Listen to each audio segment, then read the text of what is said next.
better with a pillow under your butt. Sometimes it is.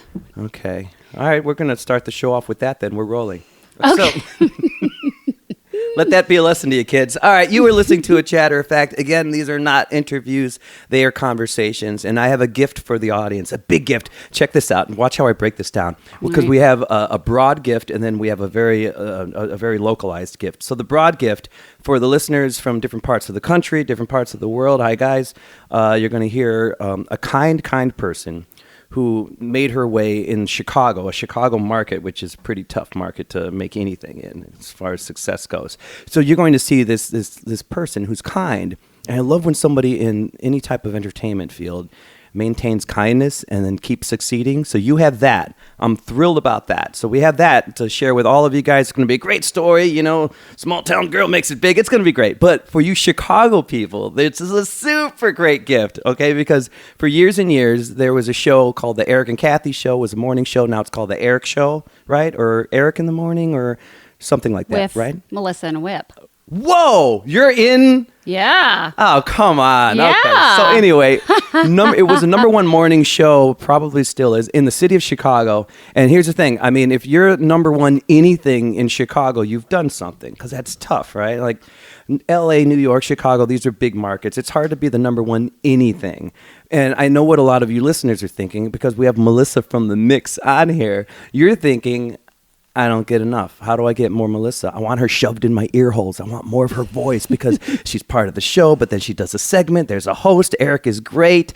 And there are other things going on. We have commercial breaks. I know. There's been picketing, like more Melissa. Yeah, I don't know. It's a random corner Are in you Lincoln sure Park. about that? Well, it's just me with like a sign. Okay, so but that you makes people sense. who listen to the morning show, you probably want just Mel for a second, just Melissa. That's all you want. It's all you need. Happy holidays. I'm giving you that right now. Nobody's in the way. This is just you. I should hire you. Oh, you like that? Maybe you should. Maybe you should People be like my marketing director or something. I could just be your I've never intro had that guy. Before you do anything, I'll just intro you. Okay. You know, every grocery store, like every event, every appearance. Yeah. So that's the gift you guys are getting. So again, for the big picture, this is going to be a fun story. I can't wait because I probably haven't seen you in 20 years, I think. I know. Maybe longer. I know. Which is weird because we're both 19 years old.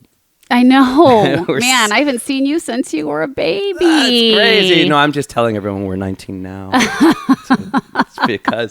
But anyway, so yeah, you're going to be the gift that keeps on giving. And I love this because I get to document our friendship in a way because I get to catch up with you now. I know. We were actually talking pre this and trying not to ask questions, even though we wanted to ask questions. No, don't ask that. No.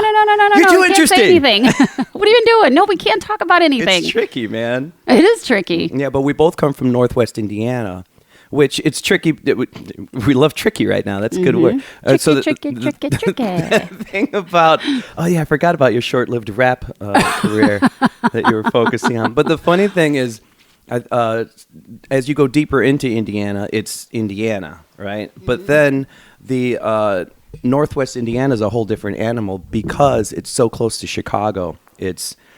I consider it basically Chicago. I mean, it's no different from one of the burbs. You know, we got Chicago stations. We didn't get Indianapolis stations. I grew up a Bears fan, that kind of thing. So when you see somebody kind of crossing over, it's so cool, though. And for you to be, you're a huge Chicago celebrity. I don't know if you recognize yourself as that, but like that's what you are. I wouldn't say that. It's so crazy. But what I like about it is, the thing I remember most about you was the kindness. You were always super sweet. Man, oh man. I mean, it wasn't the drinking? No. Are you sure? Well, maybe like maybe after a couple. But I think after a couple, I still thought like, she's so kind. Aw, that's so sweet. Is she driving? Like I remember. Oh my gosh. No, but seriously, it was, and then to see you, when I heard you the first time, because I was doing a short stint on the Loop, and I remember I just heard because we had a mutual friend, Jay.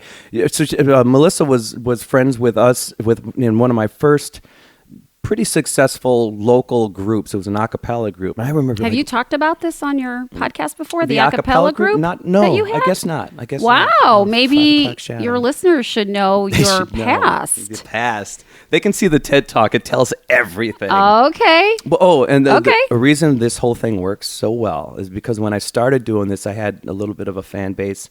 And since it's just a conversational thing, so 2 reasons. Yeah. I have no social life. It's impossible.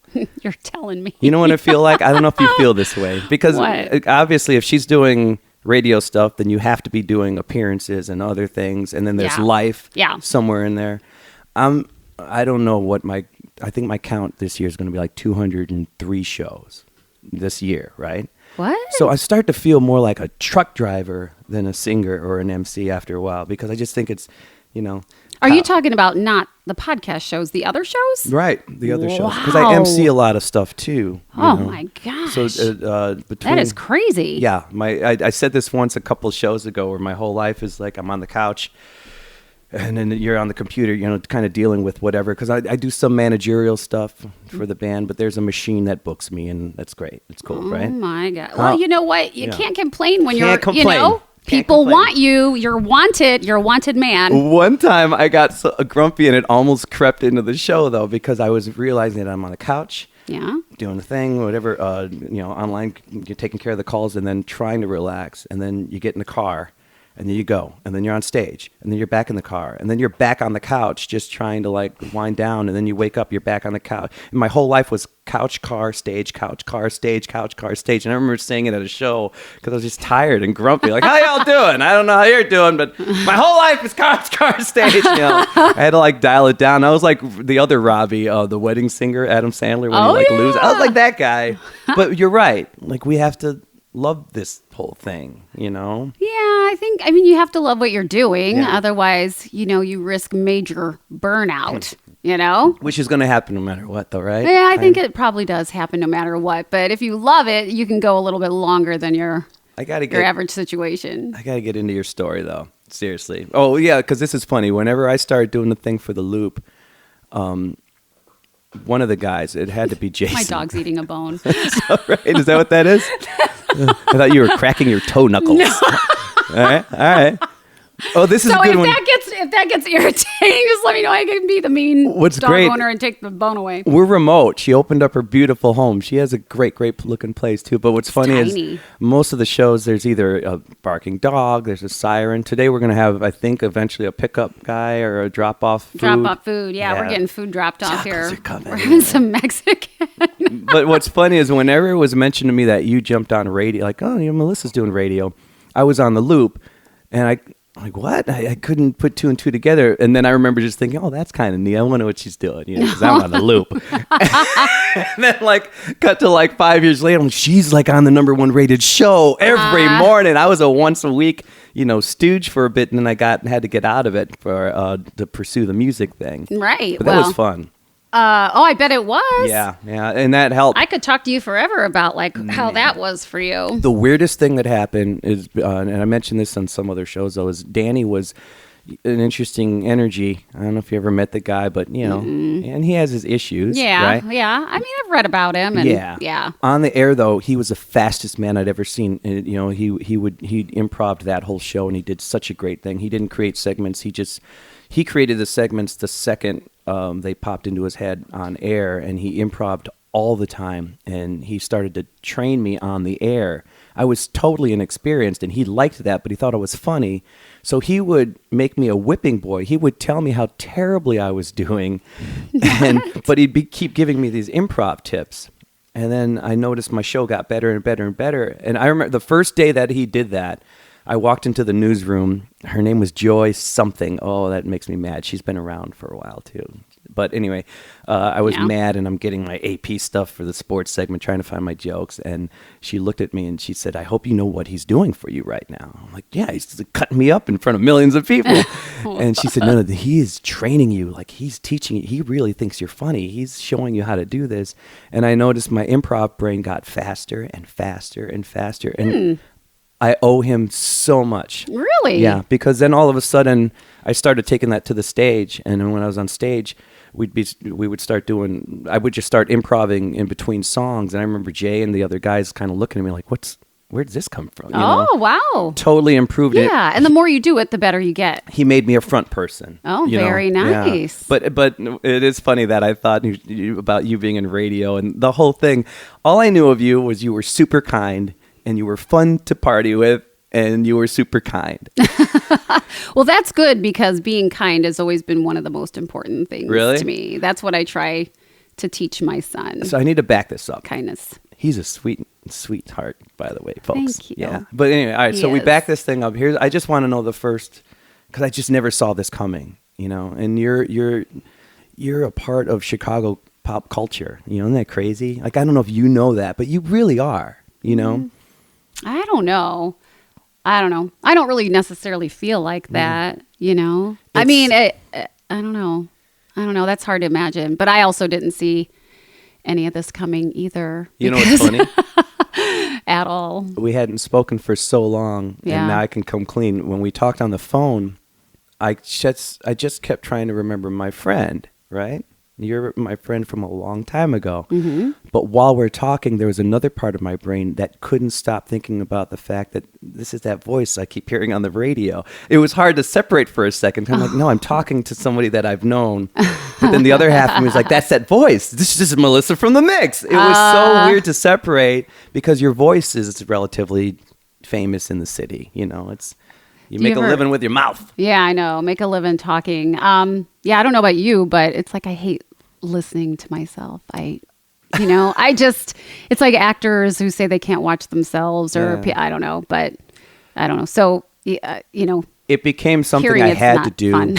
Singing, I had to start treating it like an instrument to make sure I was doing it right when I recorded it. So I got past that hump. Really? Podcast, however. Is that harder? No, because when it's something really awesome, when you're just hanging with somebody like this and having coffee, have you ever had a great lunch with somebody or something and then it's over and you just remember how great it was? Oh, absolutely. Randomly, I can go back into the podcast and I can re-experience this great chat I had because this is kind of a show. I'm totally cheating the system because this is me hanging out with somebody, you know, and I'm glad. By the way, thank you, all you guys, all the listeners. And it's fantastic. I'm surprised that you keep logging on and all that, but I'm cheating. This is the best kind of cheating. Yeah. Like if I could do work the way you're doing work, yeah.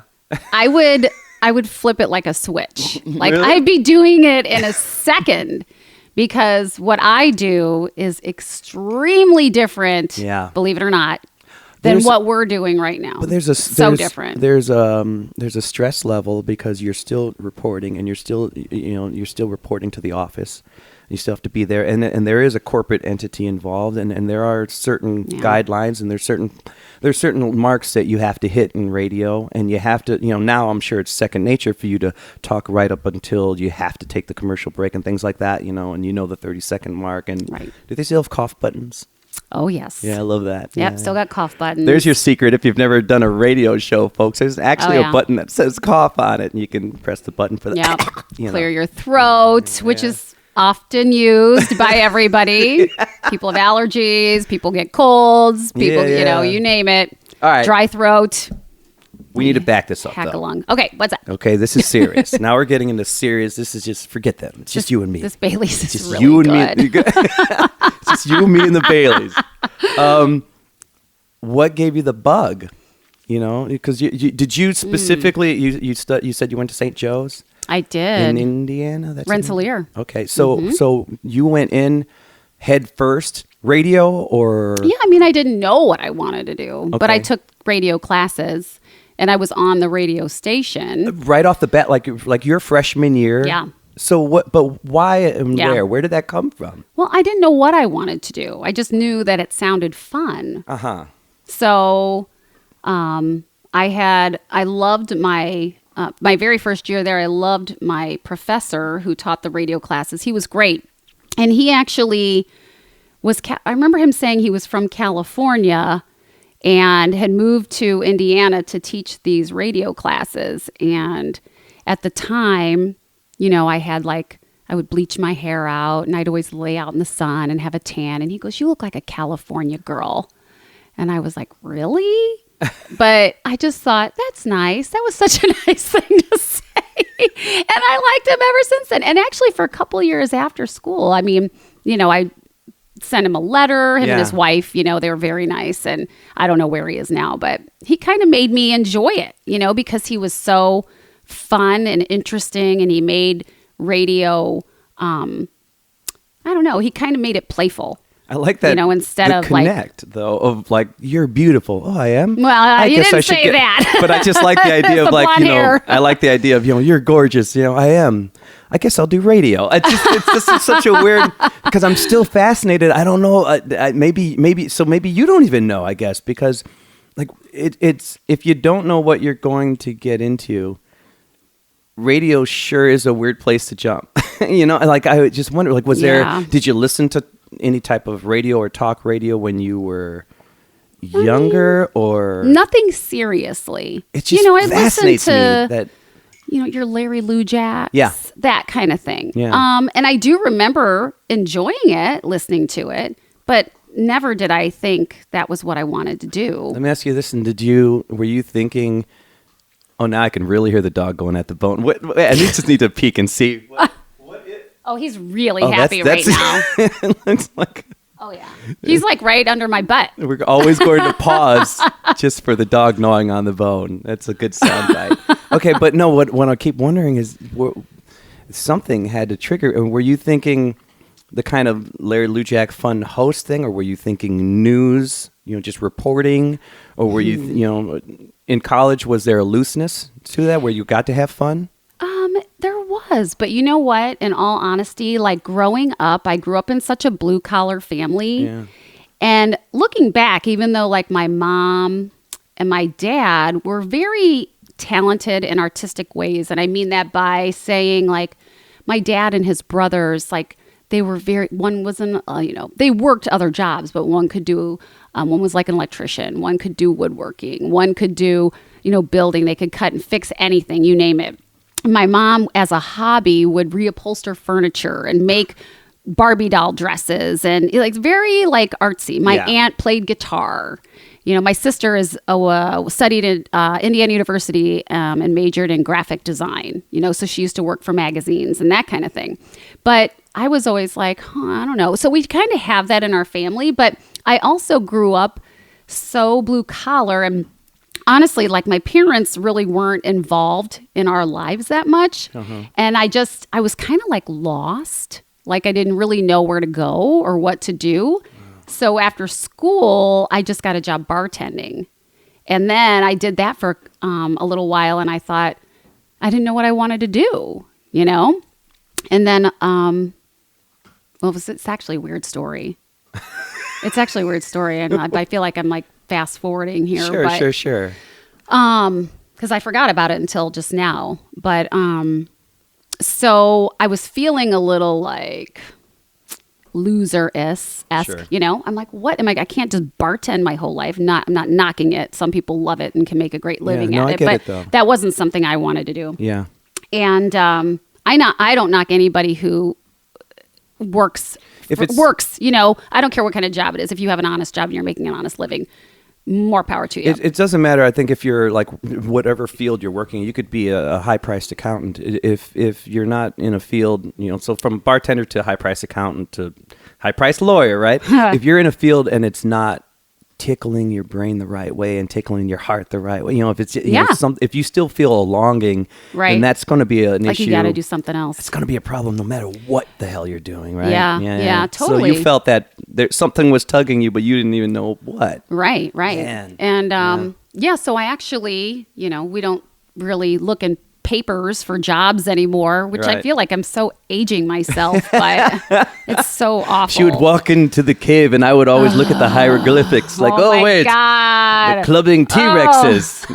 We're old. So bad. But you know, we're holding up. You look great. Oh, you're so sweet. Yeah, I'll get into that too about how, you know, like, wow, she's so pretty for radio. Like her face should go other places. Out. It is. You look great, but you were always, you know, great looking.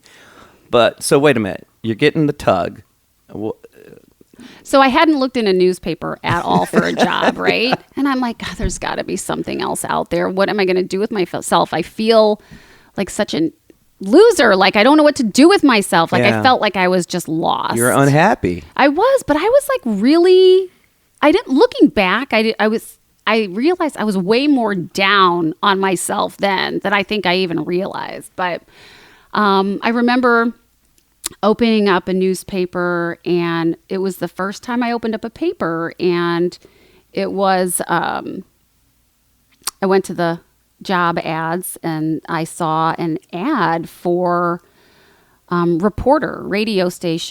reporter, will train. And I thought, will train? I'm like, I've got some radio experience, and it was for WJOB in Hammond. Wow. And I thought, oh man, screw it. I'm going to just try. And I had my stuff on tape from college. And then instead of writing out a resume, I don't know. I think I thought I was being like creative. And looking back, I'm like, I think it's kind of dumb. And I don't know how this worked, because it did work. But I put my resume, I spoke my resume on a tape. Oh, that's different. Yeah. And I didn't in the perfect write field to do that. I know. Yeah. Other people write a resume and turn it in, and then will give a sample tape, or now they'd give, an MP3 or whatever. It's so funny. That could either be something that they thought was groundbreaking, or they just thought, this is going to save us a lot of trouble. I don't know. Put those files away of the resumes. Let's listen to this kid. I don't know. Yeah. But I sent it in, and sure enough. Oh, look at that. That's me and my own show after I gave you the talk. This is a problem with going remote. Uh-huh. I thought that was the train. I was waiting to bust you out, because I'm like, watch the radio person not be ready for the podcast. It's you, Mr. Beatles man, in your Beatles shirt. Oh, I can't even find it. There it is. Oh, it's telling me that your tacos are on the way. See, I was just trying to throw the blame for you, and it's just not going to work. There we go. All right. Stupid cell phones. You know what I like is that happened right when you're like, and then, okay, now this is something I've never talked about. I know. Ding, ding, ding, ding. Yeah. Well, so the idea of the resume thing, though, that just hit you? Did you think that maybe that would put you ahead of the curve? Like what? I just wanted to be different. Yeah. I just wanted to be different. And I really didn't know whether that was going to be a hit or a miss, But I just said, I'm just going to do it. But sure enough, I got a call, and they said they were interested in hiring me. And so I went to the station and talked to them, and they hired me right there. The interesting part is, as much as I hate my own voice. You have a great voice for this too, by the way. I don't like it. It's clear and it's great, and and it's unique enough. Your voice has personality, so you're perfect for radio or for this audio world. Okay. I don't like it. The funny thing is, you've been on this super successful show. I know. Why am I even telling you that? Like, listen, I don't know if you're aware, but you can go far. you know what the thing is like, you can talk as much as you want. And I'm like, even if I hate my own voice and I hate listening to myself, I'm like, as long as everybody else lets me do it and they don't complain, then I'm just going to keep going. Yeah. Well, and now that you've been doing it for so long, and by the way, we can totally... Oh yeah. Yeah, podcast. I don't have a cough button. All coughs available. The real thing, the other thing about this kind of format is I love the fact that it's supposed to be. We're supposed to hear the word "but." I think in certain broadcasts I remember like, don't say "but," don't say don't say that was a big thing when I studied broadcasting. Don't say the I throw ums all over. Yeah, I don't think that even matters anymore. Has that gone away? Is that like the double space after the period now? No, because I think when you're having a conversation, that's a real conversation. Mm-hmm. Maybe if you're broadcasting and you're a news reporter and you're going, I mean, maybe not so great. It's funny how many podcasters will still stress over that when they want to be conversational. And I always think, well, no, you're doing fine. Anyway. I mean, if you're filled with and you're overdoing it. Then you're just clueless. It might be a bit much, but yeah. But anyway, you really do have a good voice for this. So WJOB in Hammond, Indiana, are you... a roaming reporter? Are you like, this is Melissa on site at the, Yeah, I was excited that they were willing to train because obviously I had no real reporting experience. So I was very happy about that. Let's walk through that, because talk about a gateway, from Hammond to Chicago. What was that like? You get there, and I mean, day one, they're not putting you on the air day one, are they? Or are they kind of say, okay, you're going to shadow somebody? Or what they did right away, which, by the way, I'm going to slip something in here really quick. Yeah. It's that, and this is going to sound cheesy, but I really, truly thought like somebody was looking out for me and gave me that job, because because the radio station, the woman who owned it was family owned, who picked me to be hired, said that there was over 100 people that applied for that job, most of which came from the Purdue Calumet Community College. Oh, of course. Mm-hmm. They had a solid, that's where I studied radio, TV and stuff. They had a pretty solid program there too. Yeah. So, I mean, I just feel like there was a little miracle or something that took place. Well, I think, I'm going to go with creative audio resume on that one. I think we have to start giving more credit where it's due there then. I mean, who knows? Maybe some higher power, or I don't know. But when you say audio resume, nobody does that, even in radio. I mean, you give your audition tape or whatever it was, and then there's a paper. So you might want to give even more clout to your own creativity. Somebody was watching over you, and I'd like you to meet her. I think her name's Melissa. Yeah. Here, I just out-cheesed your cheese. Yeah, thanks. No, but seriously, I think what you did for yourself, that was the move. I think that's what got you over the top. I don't know. I mean, I heard that the woman who owned WJOB at the time had liked my voice. So everybody was sending in a tape of themselves at that time. So it goes under that other thing too, where everybody wants to do something, but that doesn't mean you were meant to do it, because I think there are people, they're not going to turn away somebody at a university with a bad voice. You know what I mean? Yeah. They're still going to let them do what they do, and then they have to find out on their own, even though they should. I would hope that there's some university instructor out there that, well, no, never mind. No, you can't say that, because who can recognize that? There's probably I think Mark Maron is a great podcaster. Okay. And he has a strange sort of sounding voice and delivery. There's actually a lot of people in news who have. I mean, and more power to them. I know there's a guy who's does the weather, and he's got a lisp. You wouldn't think that normally. Oh, that's awesome. Yeah, but he does, and he does very well. You know, so I mean, sometimes it just doesn't matter. I guess in this day and age. So the kind of on-site training. That's different, because they have to show you. That's pretty specific, when you're doing I don't know, what was it, a 30-second segment or something, or were there less sort of time constraints when you're trying to report? When they hired me, they would at first send me out with other people. So I would go to city council meetings and town council meetings, depending on where it was. And I remember there was a big, I think East Chicago tire fire.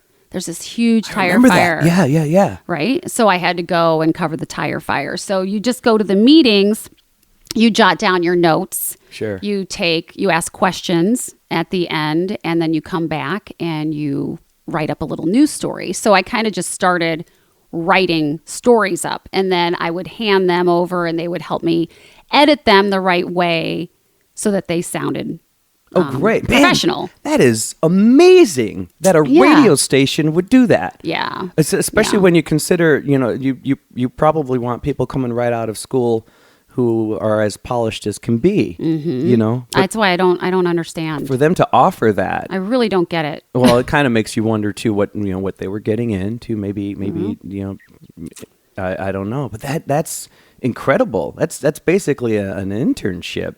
Paid internship, yeah. Wow, I had no idea. So, and then kudos to them, because obviously they had some talent there, because they were grooming you.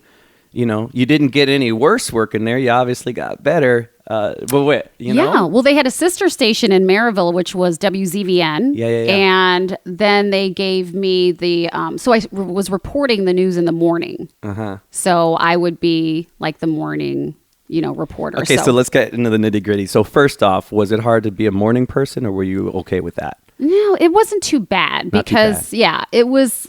It wasn't like super morning. It was Okay. more like, I could come in at like 6 or 7 or whatever. It wasn't like the crazy hours that I have now. But I remember there was a girl that I worked with. Her name was Laura Volushko. All right.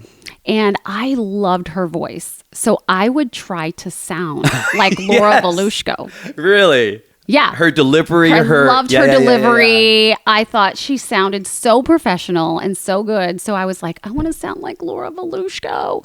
So I would kind of try to mimic that without telling anybody. Yeah. How long were you just doing the reporting? Do you I would know? do both. So they would have me doing going reporting and going to things at night. Dude, okay. But then I would be anchoring during the day. Man, see, you're really good. This is getting the call back, and this is just like auditioning for a play or something. Like, you have to be good. You have to have something to offer. Nobody gives a handout unless they know they're going to get something. That they need to progress their own success. And the only way that works is if they have somebody they believe in. So I don't know if you're giving yourself enough credit, Well, honestly, I don't know. I mean, I don't think I was probably the best. Maybe I wasn't the worst. You had but something.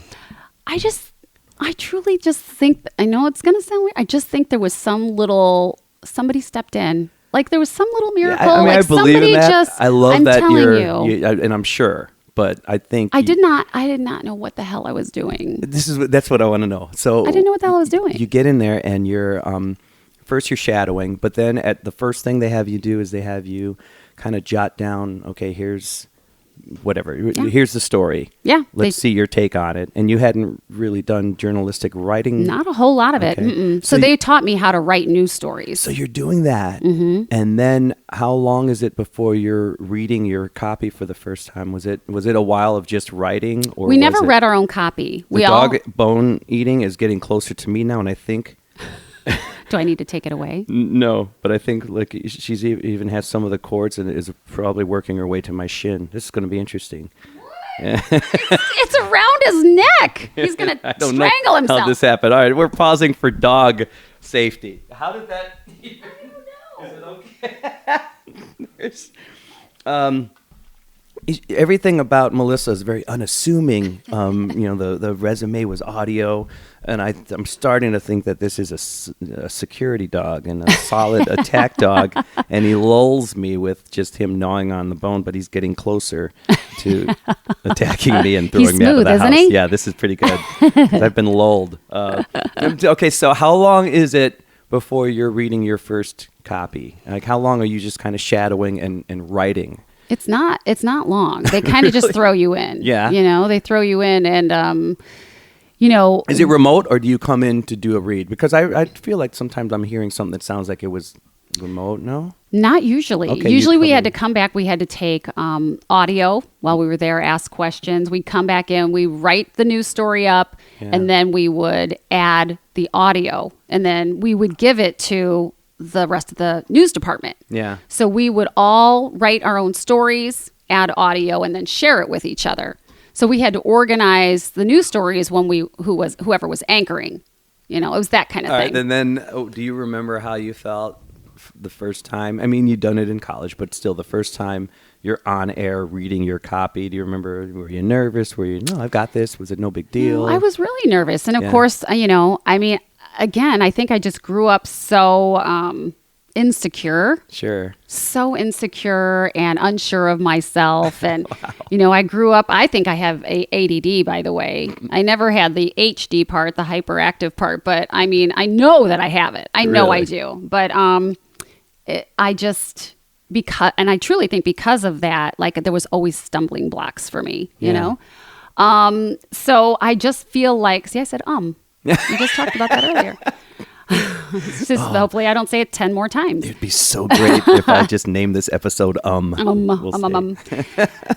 But, I just feel like, it was difficult. And I was very scared and unsure of myself. But as long as they were going to let me keep going, I was going to keep going. Oh man, wouldn't you love to? Did you ever save tapes of those first reads? Like, wouldn't you just love to hear that now? I don't think so. Oh God, I think it would be horrific. Here's what's. Do you ever hear of an old news guy named Buzz Kilman? Oh yeah. Okay, he was on the Loop the same time I was on the Loop, and he was with Jonathan Brandmeier, who was a famous guy, and he did sports or news. He did news, and he did this kind of weird delivery like this, and it was low key, and he'd kind of have punchlines, even though he wasn't a comedian. So when I was on Danny's show, I loved the Johnny B show so much, and I thought, well, Danny's kind of the Johnny B, so if I'm a sidekick, I would write jokes, and he would like the jokes, but I would just say them very undertone, which isn't even me, by the way. It's totally not you. And I would say that, and I on the air, but it's funny that I just relate to what you're saying. I was just trying to copy somebody that I thought was really good at it, and I thought he was unique. It was a weird, unique tone, in which case Danny just called me out, and he's like, no, listen. I had to do a Scooby-Doo cartoon once. And he's like, listen, I can say, hey, Scooby. Or I can say, hey, Scooby, And he literally made me repeat my report and my jokes on air with a bigger presentation. And it was crazy, but I was totally doing somebody else. I was just trying to, So I guess we all need that start, I think we hear somebody we think is very talented and does a great job. And then until you find your own niche. Yeah. You I don't know if everybody does that, but I mean, clearly you did a little bit of that and I did a little bit of that. Yeah. So you almost use somebody else to practice and find out who you are. I heard Eddie Murphy say in an interview that he used to basically, when he was a kid, like 16 or whatever he was, he used to basically repeat Richard Pryor's bits when he first did stand-up, because that was the idol and that was the standard. And he would just repeat his jokes. Yeah. I wonder if you can recognize what your style became compared to what you were starting out in with, taking from her. I wonder what the difference is now between her and then who you are. Because now you're so polished and you have this ability to be professional yet conversational yet entertaining at the same time. You didn't have to shoot for that in WJOB as a news reporter, but I wonder if you could even identify the difference, like how far you've come, or the separation of like what you were doing, what's different between her delivery that you were taking from and then what you eventually developed. I wonder if you can even, I don't know, it's a weird question, right? Because it's I actually don't think she's entirely gone from me. If I were to do news, that's great. I almost feel like a piece of her would still be there. Does she know this? I don't think she knows this. Oh, don't you feel like you need to share that if she's I don't still even with know us? where she is. Oh my God. No idea. What's her name again? Laura Volushko. We need those, man. I know. We need those people. Yeah. That's so cool. Yeah. Okay, so obviously you kind of race through the WJOB ranks, because then you're anchoring. I mean, that means is that basically hosting? Yeah, well, I was radio speak. Yeah, I was. In the mornings, just the news. But they played music. But we would go to news breaks. Top and bottom of the hour. Okay, so you'd be right. That's what I did. Okay, yeah, I did that for Danny. Only I had to be funny. That's hard. It was tough, but it served me. So hard. No. I don't think people understand how hard that is. It was tricky. Yeah, I would take the train to the station, and I would read the paper.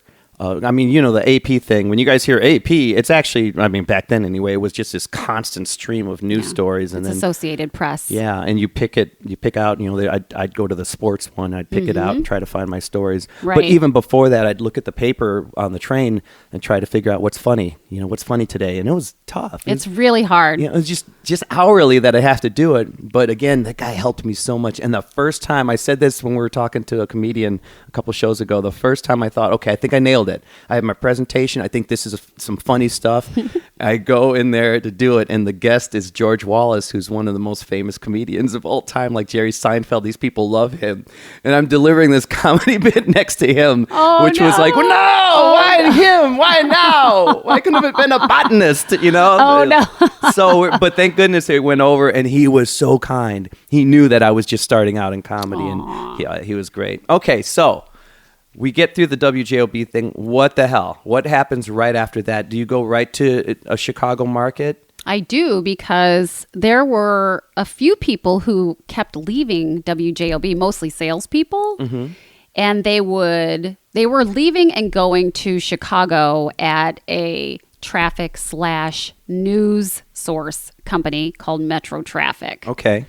And I'm like, gosh, everybody's left. This person left, and that person left, and this person left. And I'm like, I should just see what's going on at Metro Traffic. Everybody else has gone there. Bought another newspaper. Yeah, I'm like, okay, let's just see what's going on. So I called there one day. Yeah. And said that I asked who I would talk to see if they were looking to hire at all, and they transferred me over to a guy named John DeSarkt. And he answered the phone, and I said, hey, I'm Melissa. This is where I work. This is what I do. I'm just checking to see if you guys might be doing any hiring in the future.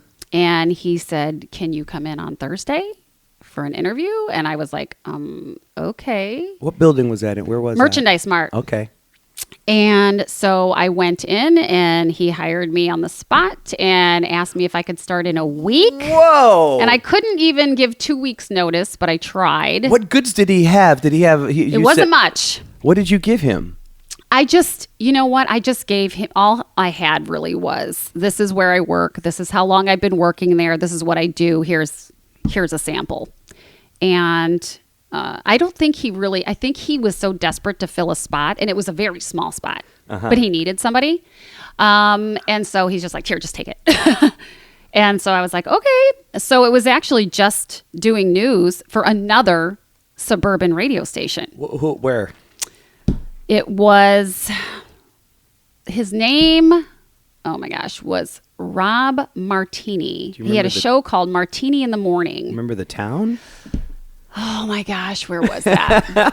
Well, a Chicago burb. We can leave it at that. Oh, it's so terrible. And I did go to the radio station, and I met Rob because I was working remotely. But So were you working out of Merchandise Mart? Were there studios there? And then that would just be remote. It would just be broadcast into. Yes. So what was it called? Metro Traffic. Metro Traffic. So they were just the hub, and that's where where's it sports people as well, or mostly we had just traffic, news, and sports. Okay, cool. Yes. And what were you reporting?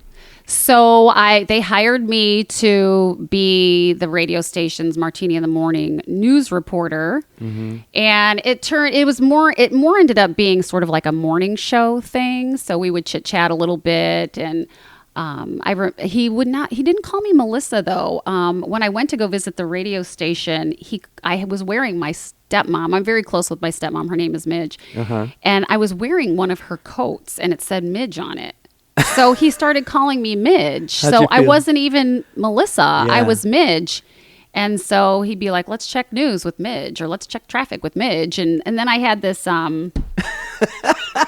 That's great. I know. And he would give me like this little thing once a week where I would like do a review, and it would be like, here's Midge's review on this or that. And I was like, okay. And it was just like little fun Did you never say anything to correct it? Did you ever try, or were you ever? No, he knew. He just thought it was funny. And you dug it. You were fine. I didn't care. So then this changed everything because... again, you get the job. Was there a little bit of nervousness that first time doing that, as opposed to the first time you have to report? First time you're on the air for another radio station, did it start to feel like, no, this is my job? Or were you still kind of... Yeah, I think, you're still feeling your way through things, but just trying to do, the best that you can. And, when it's a suburban station... the expectations, I don't want to say expectations. Everybody wants to do a really good job, and everybody, the station, the people running the show, they want to be the best of the best. Everybody wants to get there. But I think I think everybody knows that's I don't want to say a stepping stone, but it's a smaller market. I think the smaller market allows you to be a little, not even casual, but you don't have to be at, perfect. You don't have to be at that level. And I think there's, and even besides like perfection, I think the Chicago market, it's such a huge market that they're looking not only for, I don't know if we could even say perfect so much as there's a specific thing that they're going to want from you. And I think some of the suburban stations, the good thing about them is they don't cause you to be as specific for the, you have a little bit of looseness there, I feel. Yeah. Yet at the same time, not so loose. You still have to be a professional news person. Right. But because it was a morning thing though, this probably started a whole different animal in a way, right? Did this create maybe a more casual tone that you could do that maybe you wouldn't do on WJLB as much? Because if you were a news anchor on WJLB, but then you've got this morning guy calling it Midge. Right. So all of a sudden... Stepped into something a little more playful. Did it feel more fun? Definitely more fun. Yeah. Were you unsure, like at first when he's getting casual with you, were you kind of unsure where you could go at first or how much fun you could have? Or, were you trying to, no, I'm going to maintain... I tried to maintain, yeah. I'm trying not to overstep my bounds. Yeah. And I also was very aware that, let them lead, to a certain degree, because I didn't know what I was doing. Yeah. So I'm like, you just talk and I try to give you whatever you ask me to do. So if you give me a project, I try to get it done. Wow. But and then that show, maybe, I don't really know how long it lasted. I can't remember. But, it's changeover, just like any radio station. So after a while, formats change and this and that kind of thing. And that kind of happened. So I did a lot of different jobs within Metro Traffic. So even from there, for a short time, I did like Star 105. And I only did that for a few months. And there at the time there was another traffic company called Shadow Traffic, right? I remember they didn't tell me. So when the Martini in the Morning thing was gone, I had done lots of fill-in work and that kind of thing, and then they focused me more on traffic more than news because they needed another traffic person. So I was doing traffic for Star 105, and I just remember coming in one day and nobody told me that Metro lost the contract. And it went to Shadow Traffic. Yeah. So here I am. I get my traffic report ready. I put my headphones on, and I'm ready. And I flip my mic on, and I'm ready to say, "Let's check traffic with Melissa." And all of a sudden, I hear somebody else talking and doing the traffic. No. Really? Yeah. That's crazy. Hey, wait a minute. What's happening here?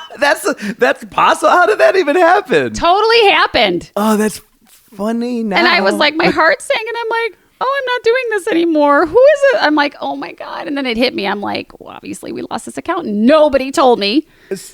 Nobody told me. It's funny that you're like still in a place where you're getting the feed and Oh my God. Is that insane? Okay, so that's kind of hilarious. But oh my God. Yeah. That's crazy. It's crazy. Yeah. Welcome to radio. Yeah. It's like picking up a loved one that you've been dating for 10 years and then you're at the door, but then someone's just in front of you. Like, well, here we go. But we had a 6:00 dinner date. I know. Wow. Okay. Yeah. Man, see, you've been through, this is what I'm happy about. Nobody knows this stuff. Like, this is cool stuff. This is things that, I've been dying to know what got you, where you are, because it's, the connect the dots is so much fun. I don't know if people get to hear this from you. This is so cool. Like, your fans are going to love this. Yeah. Well, I don't think I've ever really told the story. Yeah, it's a great story, man. So get me to the mix, because then you're doing a lot of stuff with the traffic. Right. How do you get to the mix? Was that right off the bat, Eric and Kathy, or did you get to the mix elsewhere? So if we were to fast forward, like in between a little bit of that, I had filled in on a lot of the stations overnight, a few times on B96. I mean, I used to do Channel 5 on the weekends. Wait, Channel 5? So you were traffic on air? Yes. I did that on the weekends for a year or two. Let's dabble into this just a little bit then. I don't even remember how long I was there. Did that didn't pique any interest or because here's the thing, I'm not just trying to be nice because I know you and you're in front of me, right? You've always been super good looking, right? You're No, I haven't. Yeah, you don't have, like, as long as I've known you. And then what's funny is you were hot when I first met you, but then when I heard you were on the mix, and then I'd start seeing, photos, social media now, all of a sudden radio people are being seen more than ever before. That was never a thing. I know. Personal appearances would happen and that's it. But right. Sometimes you were surprised, like, oh, that's who that person looks like. And oftentimes you would say, oh, of course, that's a face for radio. I love them still. But now I get why they are in front of a mic and not a camera. Oh, yeah. But you kept getting better looking. I would see you and I would say, well, good Lord, like, you look sassy. You're like your face is too sassy for radio. Oh, gosh. So you actually blossomed and you got hotter And it's very. And I'm gonna have to hire you and pay you to say nice things because. Well, I'm getting not tacos used out of to- this. I right? know you Chicken are. tacos, You're getting yeah. chicken tacos, but I got Bailey's. Yeah, you did. So thank you. Cheers to that. Here we're cheersing again. I don't even know if Okay. anything's left. So, right. so because of the look, well, I'm just sitting. The Bailey's makes it. I have to does- tell you, 'tis the season. It's just the season. Get your Irish cream on, folks. Unless you don't go that route. But bottom line, you got hotter. And when I would watch you, just I'd see a photo or something. It did cross my mind because I dabble in this entertainment world in a different offshoot way.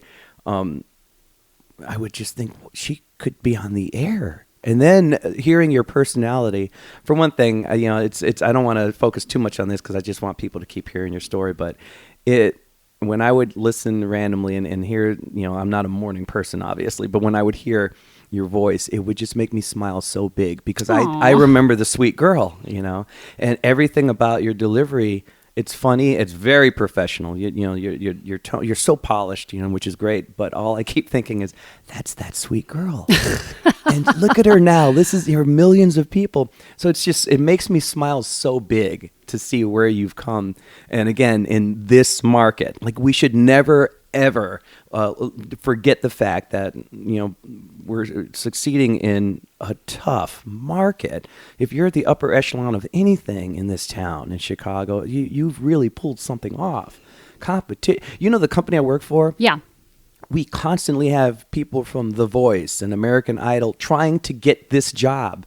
And more often than not, they're not getting it. It's crazy. Wow. The competition is fierce. And I remember that. And I look at that when I realize that, wow, I'm a full-time guy in this company doing what I do. And that American Idol, I was in the top 12 and he's working at Starbucks. He's not getting, I try to remember that. And I feel bad for them. I'm not celebrating, the fact that they didn't get the gig. I totally get that. Because there's plenty of room for everyone. I get that. I'm also well aware of the people that I would consider more talented than me. Like, oh my gosh, this dude, this lady, she's the best singers I've ever heard in my life. And they're, maybe making half of what I'm making, or they're not out there. So to do it in this city is something. It is third biggest city in the country. It can be a tough market. But sometimes it's being at the right place at the right time too. But not to overly keep complimenting you, even though I enjoy the Christmas red you turn when I keep saying how nice you look. That could be the Irish cream too.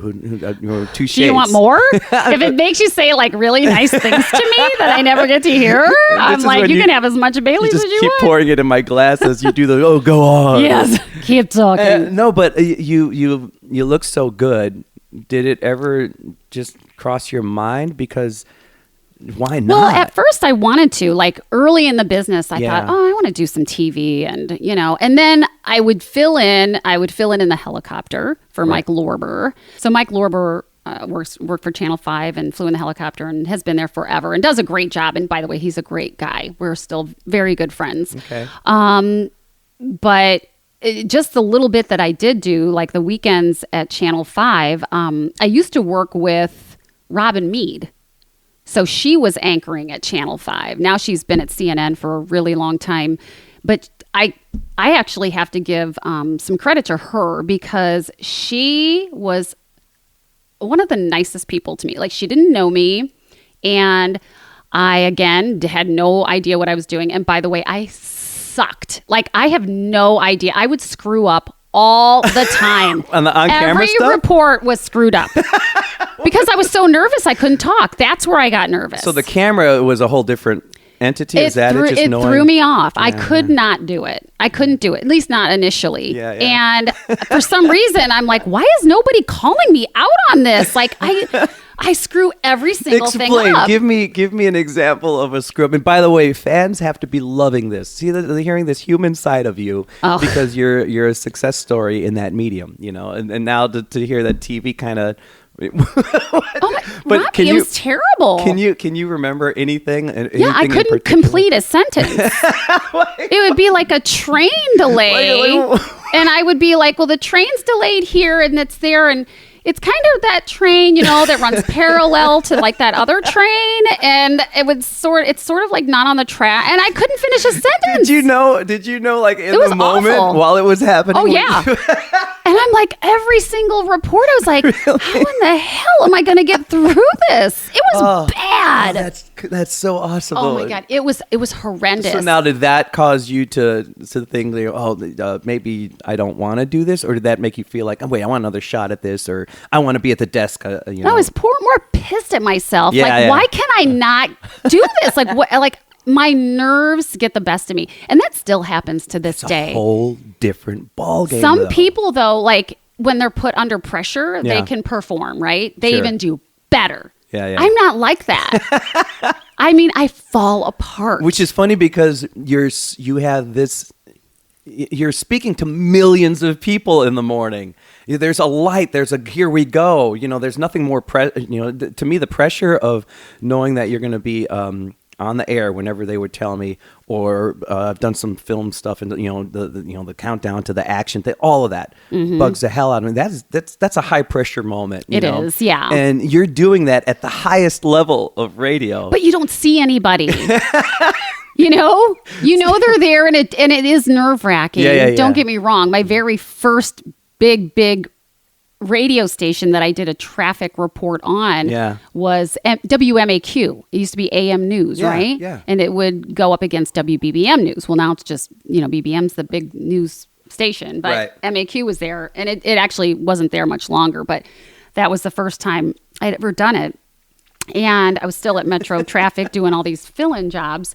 And my very first report in the morning, 5:08. They always do traffic on the 8s, or maybe they did it on the 1s at that station back then. But anyway, it doesn't matter. And they'd be like, let's check traffic with Melissa. And I couldn't breathe. Really? I went, I was like, there's a traffic right now. And I froze, and I was hyperventilating. Yeah. And I could not get through it. It's a high pressure job, no matter any way you slice it. Too, by the way, yeah. And the guy though from MAQ clips over off the air, and he goes, "Are you okay?" So wait, you'd been doing radio. You'd been doing it for a while, but it was the big station. Yeah. It was the big one. Yeah. And but you get through it. How long were you doing some of that where you were on camera in the chopper? Did you ever make your way to the desk? Did that ever happen? For traffic? For traffic, yeah. I didn't do a whole lot of producing. Yeah. I mean, I would help a producer. I guess traffic, they wouldn't put them on air in the desk anyway, huh? That's typically... Well, usually everybody there did all the jobs. We would all rotate. They had us... for Channel 5, did you ever for producing? No, I meant when you say producing, I mean it's as a talent, were you ever in studio on air, or was it always from the chopper? No, I did. We had a Channel 5, which is NBC, I should say, here in Chicago. You're right, yeah. It's NBC. Thanks for that. They had a camera set up at Metro Traffic. So they had a camera there. Oh, so sometimes you're doing that from the desk, so to speak. The weekends, I did it from a different location. Sure. So they would just pop over to me. So I wasn't in the studio to do that. What was more nerve-wracking, knowing you were on camera in the chopper, or the on-camera thing? It was the on-camera thing. In the weekend. The chopper thing, again, you're just like you and the pilot, which the pilots are always crazy, by the way. No, you're not the first person I've heard say that, but in a good way at the same time. But you're not the first person. It's not that I didn't like them. Yeah. But boy, could I tell you some stories on that. That's a whole other ballgame. That's hilarious. Yeah, you're not the first. I've heard that often. So there's definitely a common thread there. Yeah. Oh, yeah. It reminds me of those movies where they always get like the madcap guy that was like, some sort of adventurer, or like off the cuff, on the edge guy. They're all like that. It seems to be a theme. And then they're like, you know what? You should work for the news. So, yeah. Which, hey, but you know what? If anything crazy ever went down, and you're in that chopper, you're with the right guy.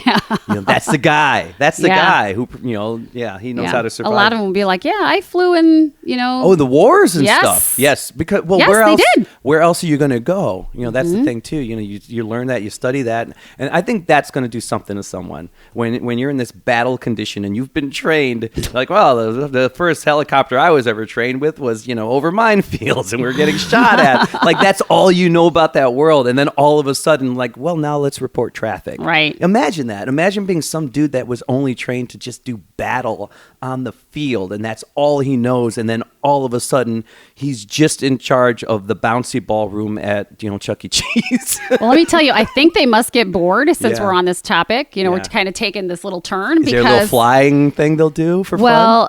One pilot would say, "You want me to show you how you can make a pencil float in the air?" And I was like, "Okay."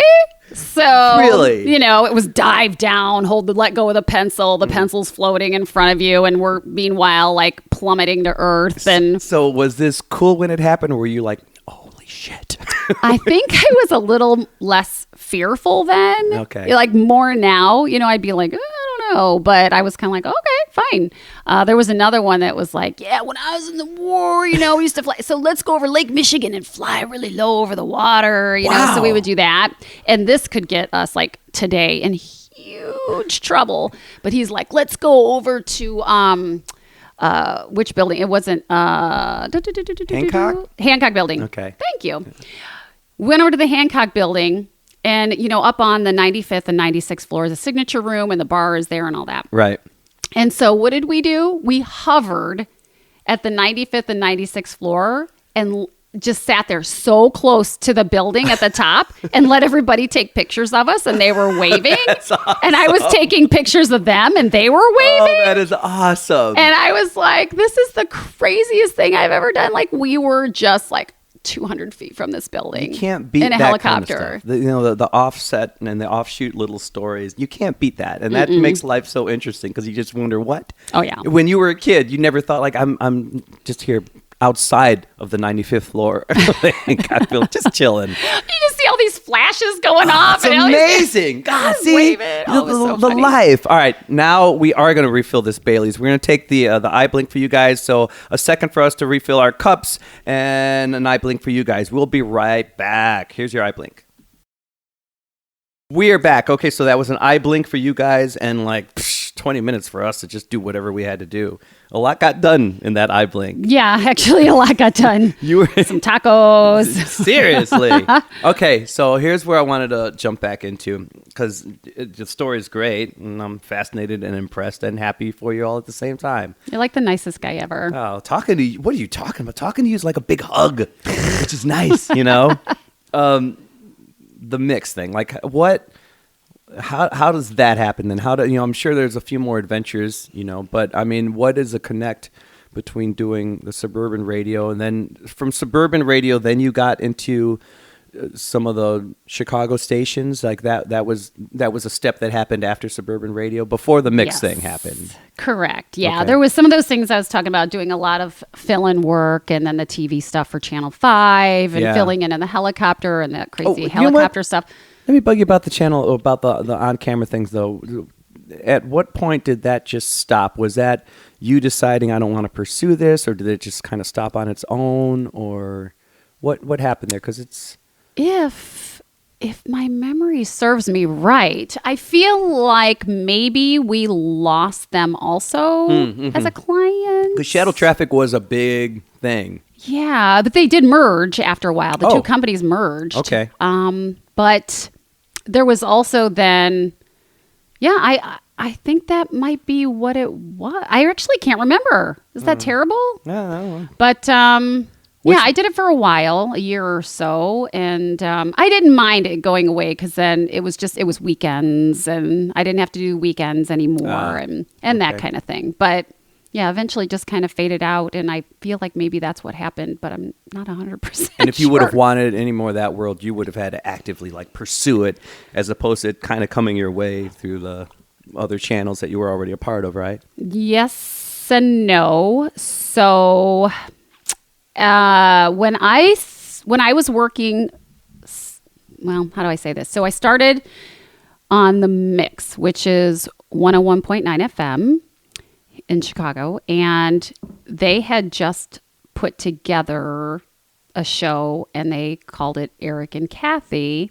And while that show was going, just for the first few months, they had a guy, Andy Mazer, who's now a sports guy in Chicago. He was doing their traffic, but he was doing the traffic with Kathy. So Kathy basically existed on that station doing mornings before Eric ever came in. Oh, on her own. She had her own show? Yeah, but it was more just, it wasn't like a full-blown show. You know, there wasn't a whole lot to it at that time.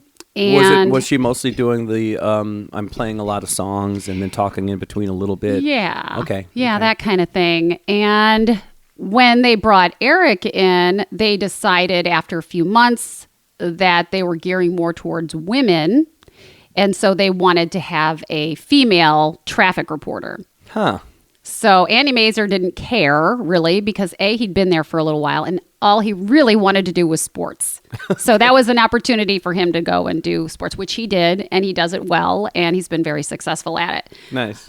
So everybody at Metro Traffic at that time had to put together, they asked all the females, you know, okay, everybody put together something. We're going to send a small snippet of everybody from work, and we're just going to let them pick who they want. And I got picked for that one. Awesome. I still don't know how, but I did. Yeah. And so it was Eric and Kathy when you got signed on? Yes, but I think they had only been together maybe like 8, 9, 10 months. Okay. They hadn't been there very long. It's pretty together. instantaneous karma, you would think, too. Like that, you know, to have to be thrown together into a morning show and then... Yeah, the station basically created those two, put those two together, not knowing what was going to happen. That's pretty cool and tricky, you know? I don't think they even expected how big it got? How big it was going to get. I don't think they had any clue. So I would imagine the first year or two that you're a part of this morning show, you're doing the reporting, but then there's a little bit of just you kind of talking here and there. Barely. I mean, the first year, really right away, like Eric took control over the show. And he really didn't want anybody chiming in unless he was asking them to chime in. Sure. So he was kind of the captain of the ship for a bit? Totally. Yeah. Okay. Totally the captain of the ship. But I'll never forget, like, the program director. At the time, his name's Barry James. We just called him BJ. And he called me in. And luckily, our news guy was in on this meeting, too. And he said, like, right away, he's like, I want to throw Eric off. Like, you just chime in anytime you want. You just talk. Just go in there. And I was like, really? And he's like, yeah, just do it. And I'm like, scary. I know. I'm like, are you sure? And he's like, oh, yeah. I just want you to start chiming. And I was like, okay. So I did. And Eric got really mad. Yeah. And I got a call from our producer, who was Swanee. And he's like, what are you doing? And I'm like, well, program director, Barry James told me to do it. He's like, seriously? I'm like, yeah. And the news guy, Barry Keefe at the time, said, I was in that meeting and he sure did. He told her to do that. Yeah. And so Swanee was like, wow, okay. So he explained it to Eric, and then I'm sure the program director and Eric had their words and figured out what they wanted to do. But because I get that the program director obviously had like a bigger picture idea, but to not let the guy know and then on air when suddenly the formula is being changed without being aware of it, that's going to throw you off, Yeah. So I'm sure he was not thrilled. He didn't know what was going on. He's like, what is happening here?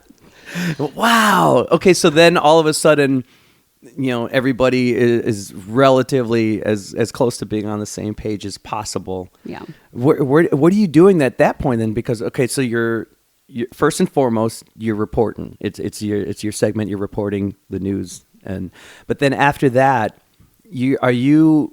When I did my segment, I would leave the studio, in between my segments. So were you starting to stay in the room the whole time and being handed copy, or were you still leaving? I was still never in the room. I was still contracted out. Mm-hmm. I'm sorry, or on a hot mic, let's say. Right. I think maybe initially I might have had another station to do, so I would flip in and out. Okay. That, I don't remember how long it lasted, but it got to the point where started pulling me in a little bit and said, we don't want to not know whether she's going to be there or not. It was a slow build. Yeah, so we'll get to that in a second. What I want to talk about first is when you're first aware that, okay, now you have this chime in. Not only do you have you have the red or the green light to chime in, but it's also kind of an order from the office. So it's different when it's also part of the new job description. How tricky was it? You're kind of listening? Is it like playing jump rope? Like, are you listening and wondering, how hard was that to do when you're trying to find your spot? Well, they talked, and so they decided. I think Eric he nixed that idea. Oh, sure. He kind of nixed that idea, and so I don't know what happened behind the scenes, but it kind of went back to the speak when spoken to. But there was this slow evolution of bringing another person in. Yeah. So I still waited, and over time they asked that I not do another station so I could focus, and I would just sit there and listen. But I was doing a lot of traffic reports at the time, so I didn't really have I had nowhere to go anyway. I was just preparing things as we went along for the next report, And eventually this is the only show though. This is right. Yeah. And that's so cool because it's obvious that that's more than reporting now. Like your personality and what you were bringing to the show, the flavor you brought became a necessary factor, and the way that evolved, it's pretty cool. I wonder how long that evolution was when you were still reporting in and out as opposed to like when you just became a full-time personality. I don't know if you'd even have a guesstimate on that. Yeah, it was a slow evolution, and the show has always evolved. It's always evolved and always changed. I mean, sometimes I think people would think it sounds the same, but it has changed so much. But, it was basically this slow build, but what they had was at the time really four of us. It was Eric, who at the time was single, Kathy, who at the time was married but no children, and me, single, in my 20s, right? And then our news guy who was married and had kids, and he was like an older guy, a little bit older, not old by any means, but he might have been in his like 40s or something, mid 40s, mix. Right? That's a cool mix. Yeah. So I think it was good for them to have like a single girl because the other girl on the show was married. Yeah. So it was a different perspective. At one point, did it really start feeling like? Do you remember how it felt? Not timeline, but then could you start to feel like when things totally changed? Like, okay, I'm really here. Yes, yeah. And I remember watching like the ratings, right? So we would pull out the paper, which is still the paper, right? There's still papers now. Still papers now. But we pull out the paper and look at the ratings, and I'll never forget, like, pulling it out and looking at the mix, Eric and Kathy, and it would be like the morning show is number 21. And then like 6 months later, the morning show I'd look at it and the morning show is like number 17. And then I'd look at it 6 months later and the morning show is number 9. And I'd look at it 6 months later and the morning show is now number 4. And 6 months later, the morning show is like number 2. It was just this climb. And I was like, wow, what's happening here? What is going on? And then by that time, it took 2 years to get it going. And 2 years only though. That's not that long for that kind of jump, No, not really. 2 years for me. Maybe 2 and 10 for them because I came in like maybe 10 months after they had been put together. Wow. But yeah, it was a crazy time because now everything's so watered down because we have all the social media, Instagram and Twitter and Facebook and I don't know if you want to consider Snapchat in there, but you can, and TikTok and podcasts, and it's tricky. It's really, really tricky, and so it wasn't watered down then. Print media and radio, it's been an interesting existence. I think radio definitely has more legs still than print media, but it's interesting what and I don't think it's just those two entities. I think it's my second time bringing up Eddie Murphy, but I think because of his Dolomite movie, I've been watching all this press, and he was talking about how show business isn't what it used to be. Show business was these people that were specifically trained and lived for putting on this form of entertainment, and now all of a sudden anybody that has something to say can be put out there, social media. There are people, we know a lot of them who are very, very famous for not really doing a whole bunch. Oh, there's a lot of that. Yeah, I mean, there are people out there, the Kardashians, their walk-in was like a sex tape, like, now you're famous. Right. It's Absolutely. really, it's weird that Right. these are the things, and it's a little scary. And the thing I guess I like about it is I'm seeing so much wit. I like when it's still good. Like I'm seeing quality from these people I wouldn't have expected from a meme on social media that I find myself laughing at. Like, wow, and like, whoa, this lady has the best memes, and I think she's a housewife, Right. But this is funny. But then on the downside is there's so many of the amateurs get to have that voice. It's too bad there's still not a way to somewhat separate. And there isn't. And there's a lot of YouTube stars, that So kind of much, thing. yeah, And, some of that, beauty's in the eye of the beholder. Some people love it and some people don't. And some people see the quality in it and a lot of other people don't. It's going to change. I mean, the cream still rises to the top. I saw it as an independent musician. I saw more money when I first released a CD and was so happy about that. And now we live in a Spotify world where the Lady Gagas of the world have to add tour dates because they're not making money from the sale. Like, sales is not a thing anymore. I know. It's not, so it's all in the touring. Yeah, so I mean, we all have to and the merchandise. We have to keep readjusting, But I think at the same time, what I love the fact, this thing that you've been doing. What do you call? Is it like a minute with Melissa? What are you doing? It was an Instagram. You were doing these two. Oh, yeah. What did you call New them? one out today. It's a Melissa moment. Oh, a Melissa moment. Yeah. At the same time, it is allowing us to produce things Totally. on our own with our phone. Because that's this fun thing. I was really happy when you started doing that because it was cool to kind of say, well, everyone loves seeing the inner workings, and just something a little behind the scenes. Yeah. And you're really good at it. By the way, you've come full circle, back on camera. Yeah. Back where that face belongs. Not necessarily because everyone's like, at work, oh, we have to do this, let's try this and this and for fun. Are they giving you, is that your creation? Is somebody kind of say, hey, here's a good one? Like, it's. Oh wait! Let's educate this crowd. In case they don't know what we're talking about? It's a Melissa moment. Melissa moment, and they can find this on Instagram. Yeah. They also post it on Facebook, and they're posting it on YouTube. For any new fans, how are people going to find you? Does it go by your first and last name, or does it? Let the people who may not be listeners know. I think that, if you went to, right now, the mix page, so if you went to like Eric Morning Mix, that's Eric Morning Mix. Eric Morning Mix, okay. That would be for Instagram. Same thing for, actually be Eric in the Morning with Melissa and Whip on Facebook. And it is, being posted on YouTube, probably on the Eric. Okay, because we have yet to say your last name on this thing. Isn't that weird? Does anybody ever hear that? No, I guess we haven't. Come on, give it up. Tell them first and middle name. Do you have a middle name? Come on, let me hear the whole thing. If I give my middle, then like people are gonna come after you, come after and try to steal my credit card you numbers or something. Here, I'll go for. I'm just joking. I'm Robert Joseph Celestin. Okay. People just know Robbie Celestin. You don't have to give me your middle name. No, I don't Is it care. McGurren? Is that how you say it? Melissa Lynn McGurren. Oh, I never knew the Lynn part. Yeah. See, the diehards are going to be so happy now. Right. Oh, come on. MLM. See, now Everything's abbreviated now. Now I have a new letter to write on my notebook at school. MLM man.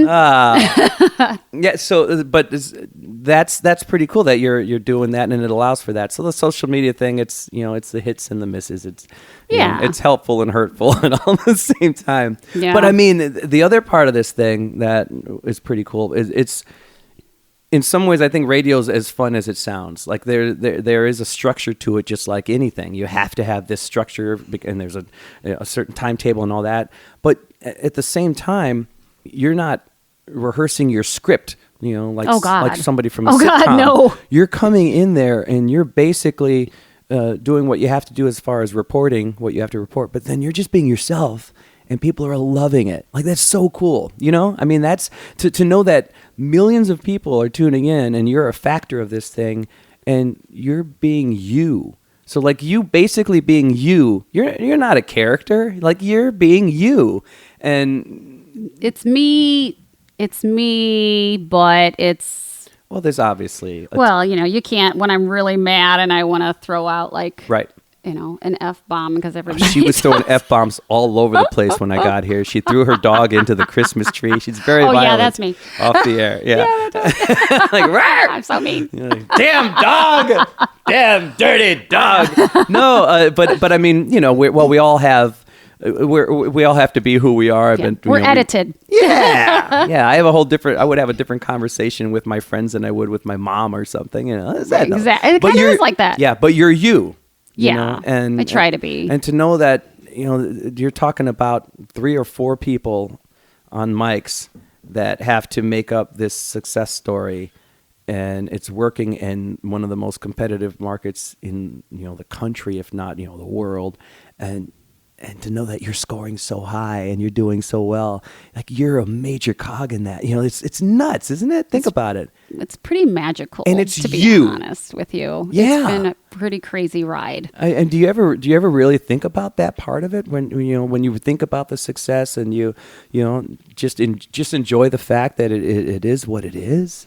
I think I do. I don't think there's really, I don't want to say every single day doesn't go by, but I would say a couple times a week, believe it or not, I'm appreciating or thinking I got really lucky. I don't know what it is. I don't know how I got so lucky. I don't know, how I ended up probably at the right place at the right time. Well, you got to throw out that word for one thing. I've started throwing lucky out of my life. Jerry Seinfeld. Really? Yep. What did he say? Just tell me. Look at this look. I'm going to get lectured. Ah, damn it. God, Another word I can't say. You're playing daddy. What? What, Dad? What did I do wrong? Oh, how many people in Chicago wanted Melissa from the Mix to call them daddy? Come on, daddy. No, check this out. Okay. This is going to change your world in a little bit, and it's going to make you happy. I heard him in an interview, and he was talking about the word lucky, and he was talking, and I use that all the time. Yeah. I thought if you have to be famous to be a singer full time to make a good living and to have security, blah blah blah. And here I am, semi. I am not, I'm semi famouses. I'm a Q list, a solid Q, a celebrity. But life is doing well, right? Of course, yes. And paying the bills. And I was one of those folks who always said that, because talk about a roll of the dice, right? Anytime I would perform do a casino show or something, people would ask, "Do you gamble?" And I would always say, "No, I'm a musician. My whole life was a gamble. I get, I would say lucky often. Man, I know I'm lucky. I get to do this. And people would say that to me too. Boy, you sure are lucky. You get to do what you love for a living. And Jerry Seinfeld was talking about his disdain for that phrasing. Really? You think? Really? What did he say? Check this out. Okay. He said, well, wait a minute. Am I lucky? Am I lucky that instead of getting a secure job behind a desk, that I rolled all the dice, honed my craft, went out there looking for this off-center job that's really hard to get, and ended up getting it and worked really hard and it worked out? Is that all lucky? Can you really say, think about that. It's an interesting perspective. It is. It's not just waving the flag, because in the end, yes, you and I work in an industry. Our industries are definitely, there's a roll of the dice aspect. There is a right place at the right time. Somebody saw me open up for the Temptations and I got picked, and great, I got this job. But I mean, the whole preparation meets opportunity, right? I mean, you and I put ourselves in an arena where, that's where we were headed.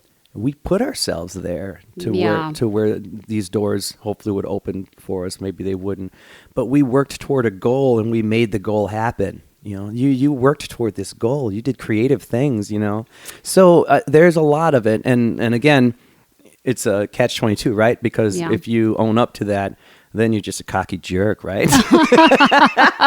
But think about it. You're less lucky than you think you are. Well, there is some truth to it, but Jerry Seinfeld can't be wrong. I don't think he is wrong, especially when it comes to Jerry Seinfeld. Yeah. I really don't think he's wrong. This is true.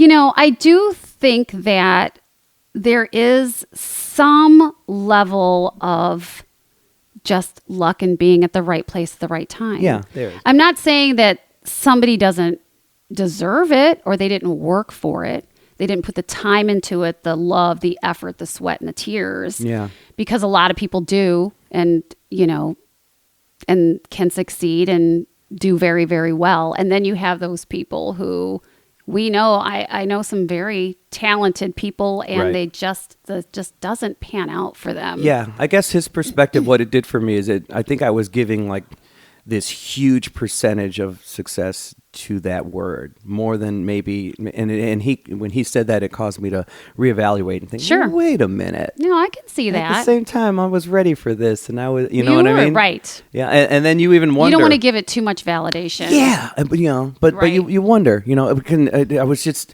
in fact, I'm rehashing it right now. Just being around you, I'm rethinking my whole life. Oh no. Well, because I was thinking, I always talk about people who I think are better singers. Like, oh man, this guy is great. I feel really secure in what I can do. Great. Okay. But man, this guy, this girl, like, they're even better than me. I think they're great, However, and then I think about how lucky I am that I have my job. And then I stop and think, well, wait a minute though. Part of my job is doing the singing thing, but then there's an entertainment aspect, and then there's an MC aspect, and then there's this improv aspect. There's so much stuff that I've built on my own, and I put that stuff on my back, and I carried it up the hill. Yeah, you and, have. And You now have. I can do this in a way that guy who I keep thinking, like, oh, that guy's a way better singer than I am. Right. Wait a minute. And I'm not giving enough clout to this other, like, hard work I put into the product that I am today, And I think there's a part of that even with you that, there's an aspect to, I think the way you were able to intertwine the professionalism with who you are and being able to intertwine those two and present them in a way that is incredibly likable but polished at the same time. I think that does. That's huge. I think that's probably part of it. I just didn't want to completely shut down the idea of some luck being involved. Yeah. But I think what happens sometimes with people in this business or industry, and it can be actually any job, not even just this industry, is that you have to know how, you can't, I'm not saying you can't be fake and win and go forward, but I really truly felt like just being who you are, being more authentic and just being who you are and kind of taking a step back and taking everything in. A lot of people just charge forward without really thinking things through. You got to know when to step forward and when to step back. You have to know when to tread lightly. You have to know when to speak and when to shut up.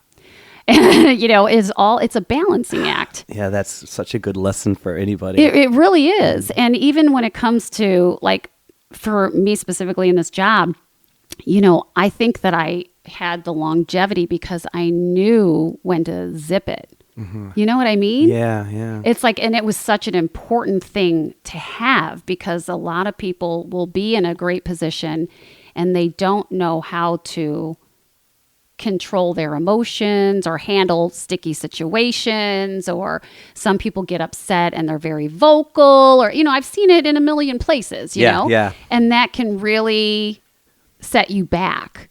So it's kind of like really knowing how to juggle different situations, which is what I think sometimes separates people from being successful and not being successful. Yeah, it's tricky. I think in entertainment, especially since you're utilizing your own personality, it gets hard to draw the line and remember that, but it's still a job and you still have to be a professional. Mm-hmm. I think success is dangerous too, right? Because I think it people reach a certain amount of success and then you need to do two things. You need to look at the big picture, just like, man, so you should write a book, Yeah. Because you have to look at the big picture and realize, okay, where can I step? Where can I not step? And you're not even trying to be safe in a way that shuts yourself down so much as you're navigating a career. You're navigating. Yeah. And, it is. Reading, that's a great way of saying it, though. Yeah, you're reading the terrain. You're really navigating right? it. So then, I think it's the Irish cream that's really giving me these extra phrases. But no, cheers. Cheers. So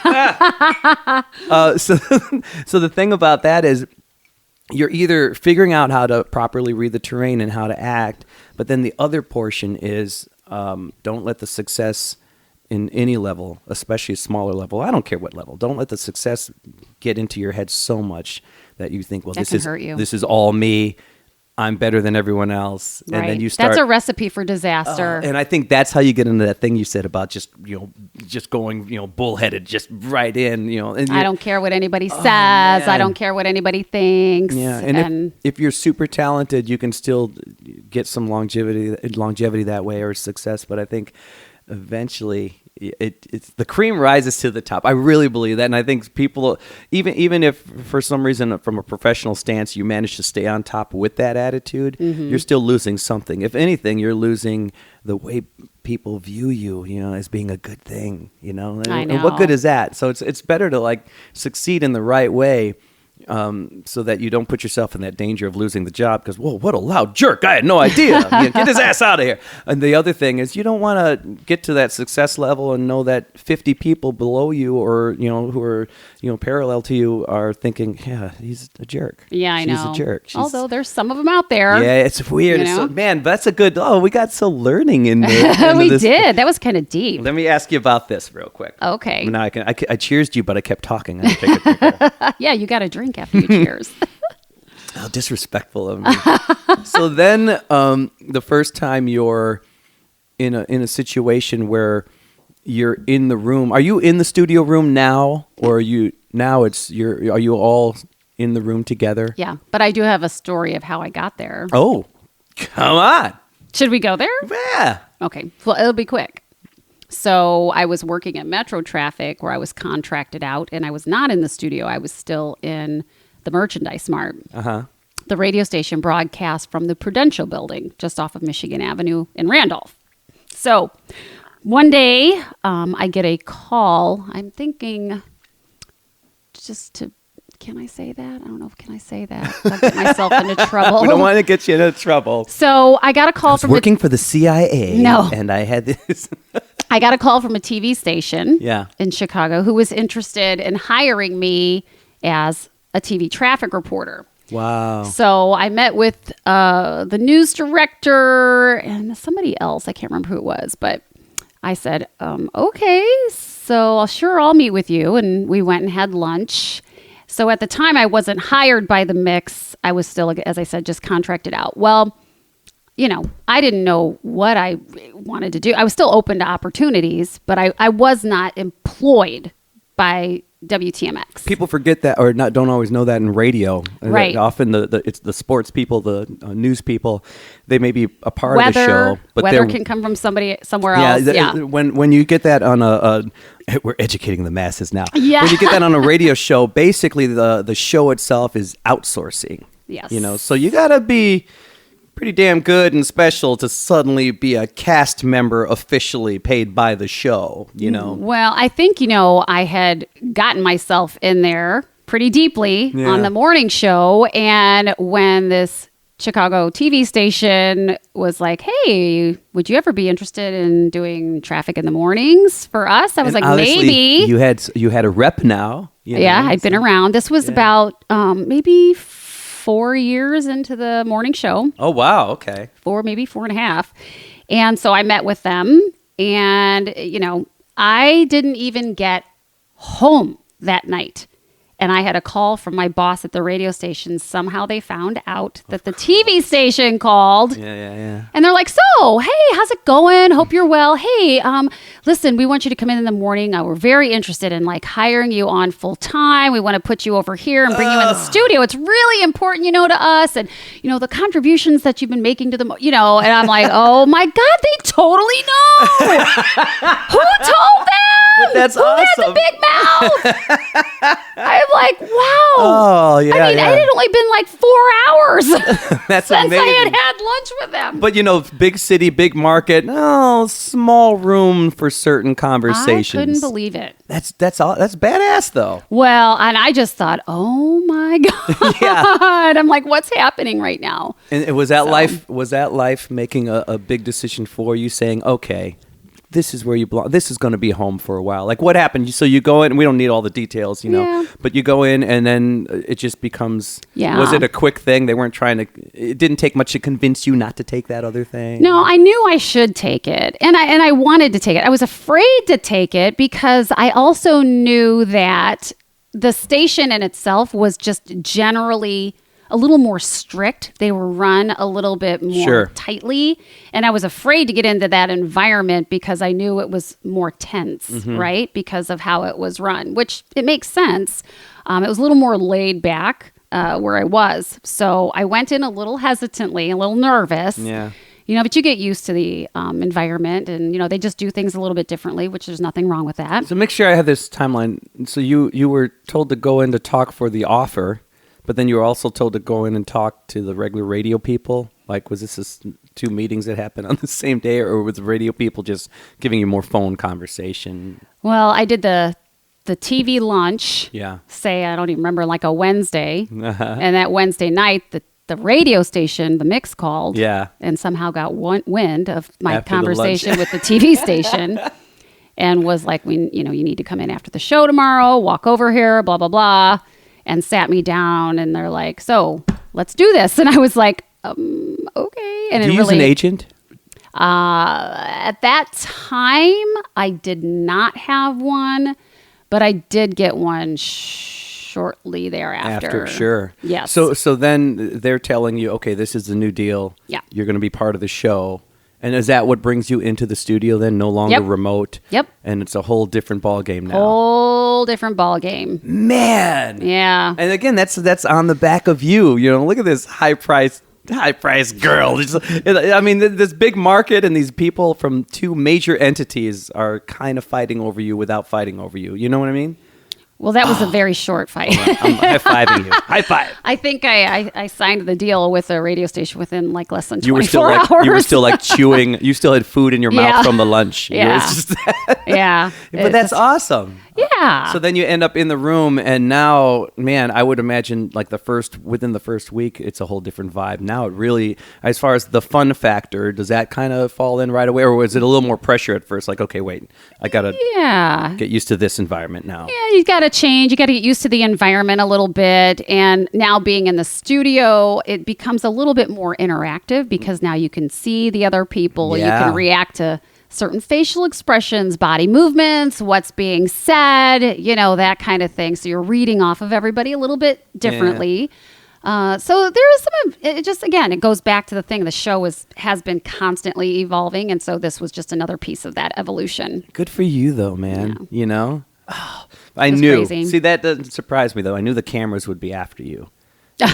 But Wow. even in the mix, the way they were presenting you, your face was getting put out there a lot more, Well, yeah, because at that point we're taking morning show pictures Yeah. and then we have individual pictures and that kind of thing, our promotional pictures. We get into that vibe, and now you're obviously having a blast and all that good stuff. But then at some point, when you're in studio, is that when you're getting more FaceTime with celebrities now? Yes. So that's a whole different world too. Yes. Do you remember the first time you were ever starstruck? Yes. Oh, these are some in-depth answers you're giving me. Yes. Yes. Yes. Yes, and yes. Okay, who was it? Who starstruck you? Do you remember the first time or?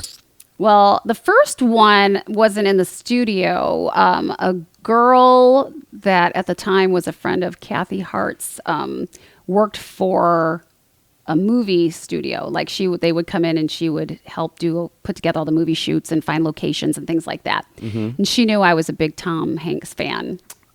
So she let me come on the set. Oh, and he, walked right by me, and I'm sure I look like a complete fool, as I'm like staring at him as he walks by, and he just, in the Tom Hanks way that he is, and he just turns and looks at me and goes, hello, and I was like, I just stared at him. I didn't answer. I was like, I didn't say a word. I didn't say a word. He just kept going.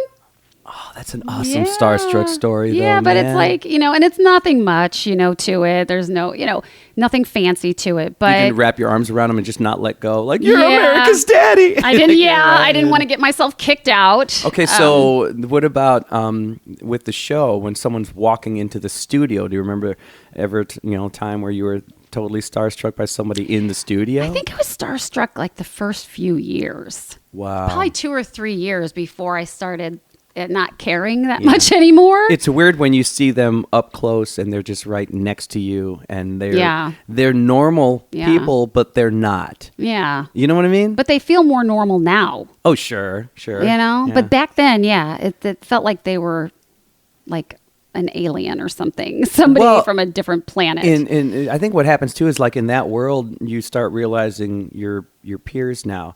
I was mentioning to you earlier, we did this show with the Bare Naked Ladies, and I had dinner with the bass player, and we just hung out. Oh, he's the tall. What's his name with the skinny guy, red hair? Oh no! Don't do this to me. There's a Tim, Tom, Jim, and now we have phone numbers too. Bass player for the Bare Naked Ladies, though. And by the way, eventually.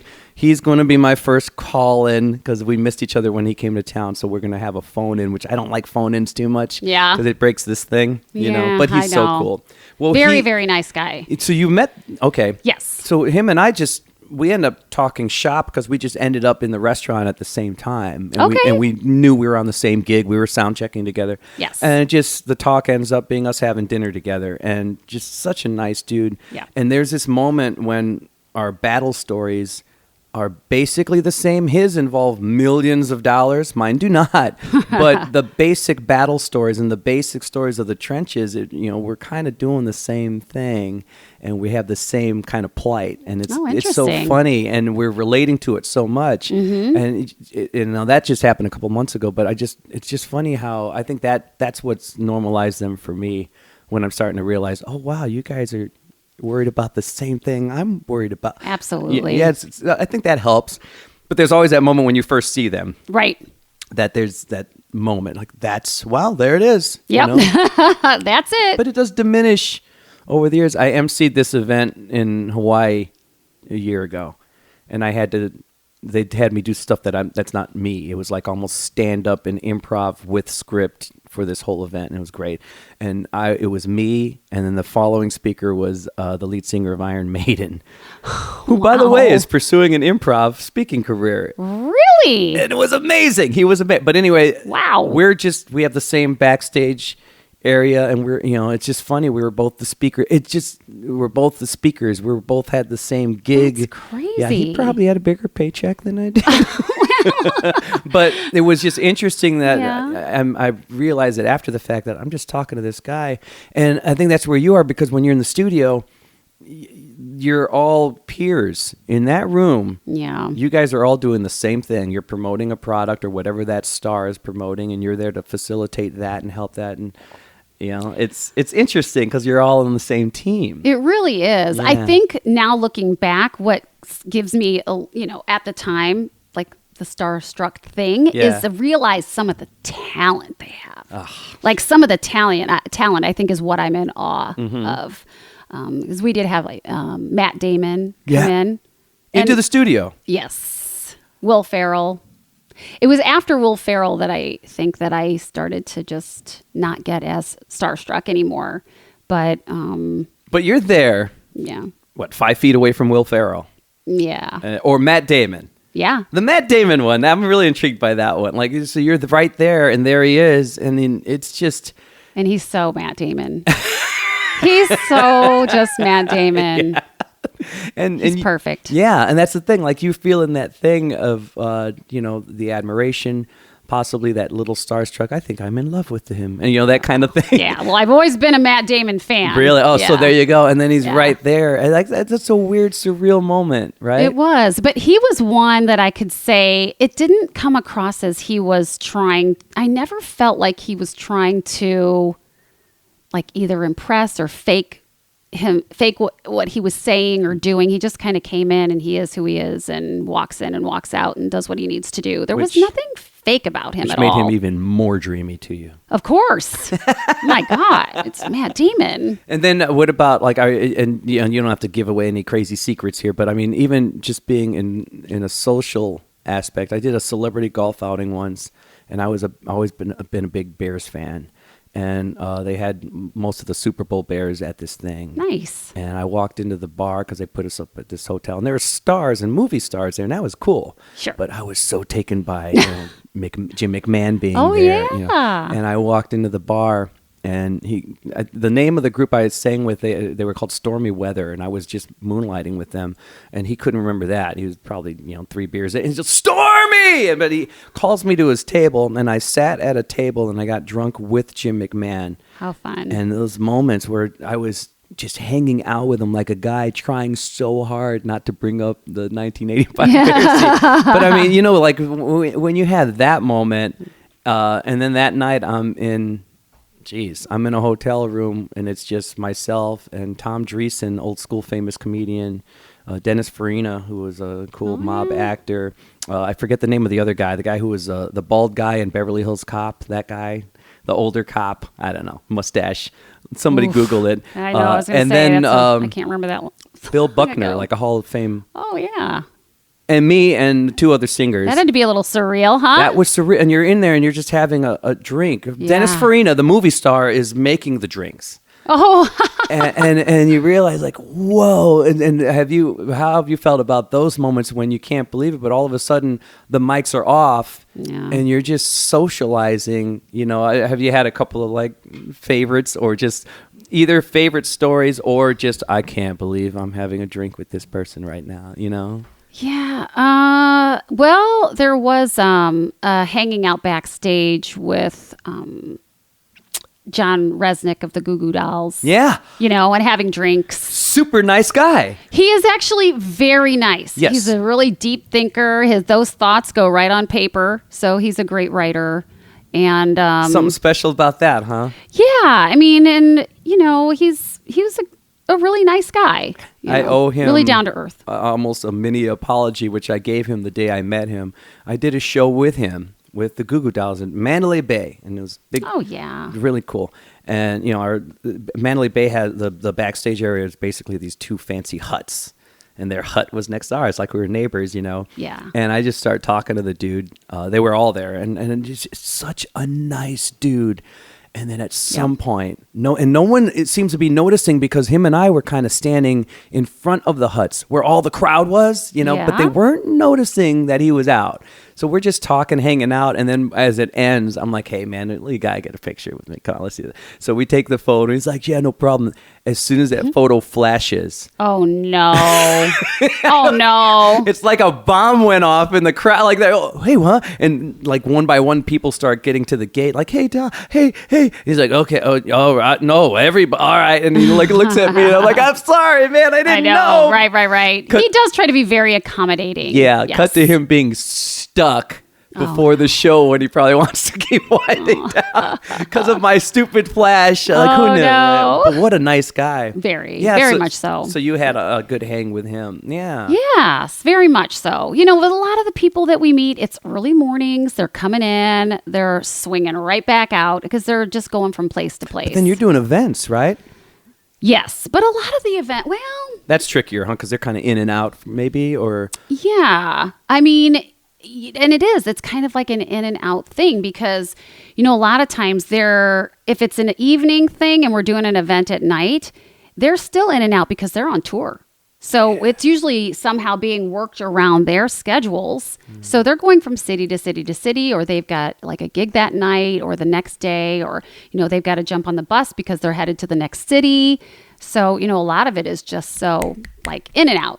It's really, really quick. It's nice to see how normal you are still, It's so cool to see everything's just normal and you're still very much you, I mean, it was, God, seriously, I probably haven't seen you in such a long time. It's been a long time. And the fact that, well, first off, thanks for doing this, Well, how could I not? But you're still you. It's just so amazing. Like, you're the true example of like the hard work And, even if something's a little left of center, like jumping into it, but then still being you, like you haven't missed a beat. You're still as sweet as when I knew you back then, because that's the main thing. Like I remember, again, it was always like, well, she's hot. But besides that, I remember always thinking she's kind. A lot of people are hot.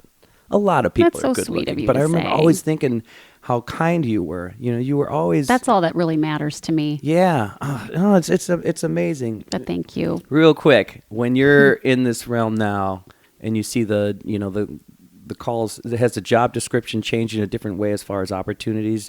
Are you hosting events and things are you doing the MC thing sometimes or? Oh, yeah. Really? Yeah. Yeah. I do a lot of appearances or hosting certain things that, How do you like come that? up. I love it. Yeah. And I really love doing things with the audience, with the listeners. I mean, there's... Explain. Well, we've done different things in the past. We've done like girls' night outs, and we have With done... listeners? With listeners, How yes. many listeners will do a girls' night out?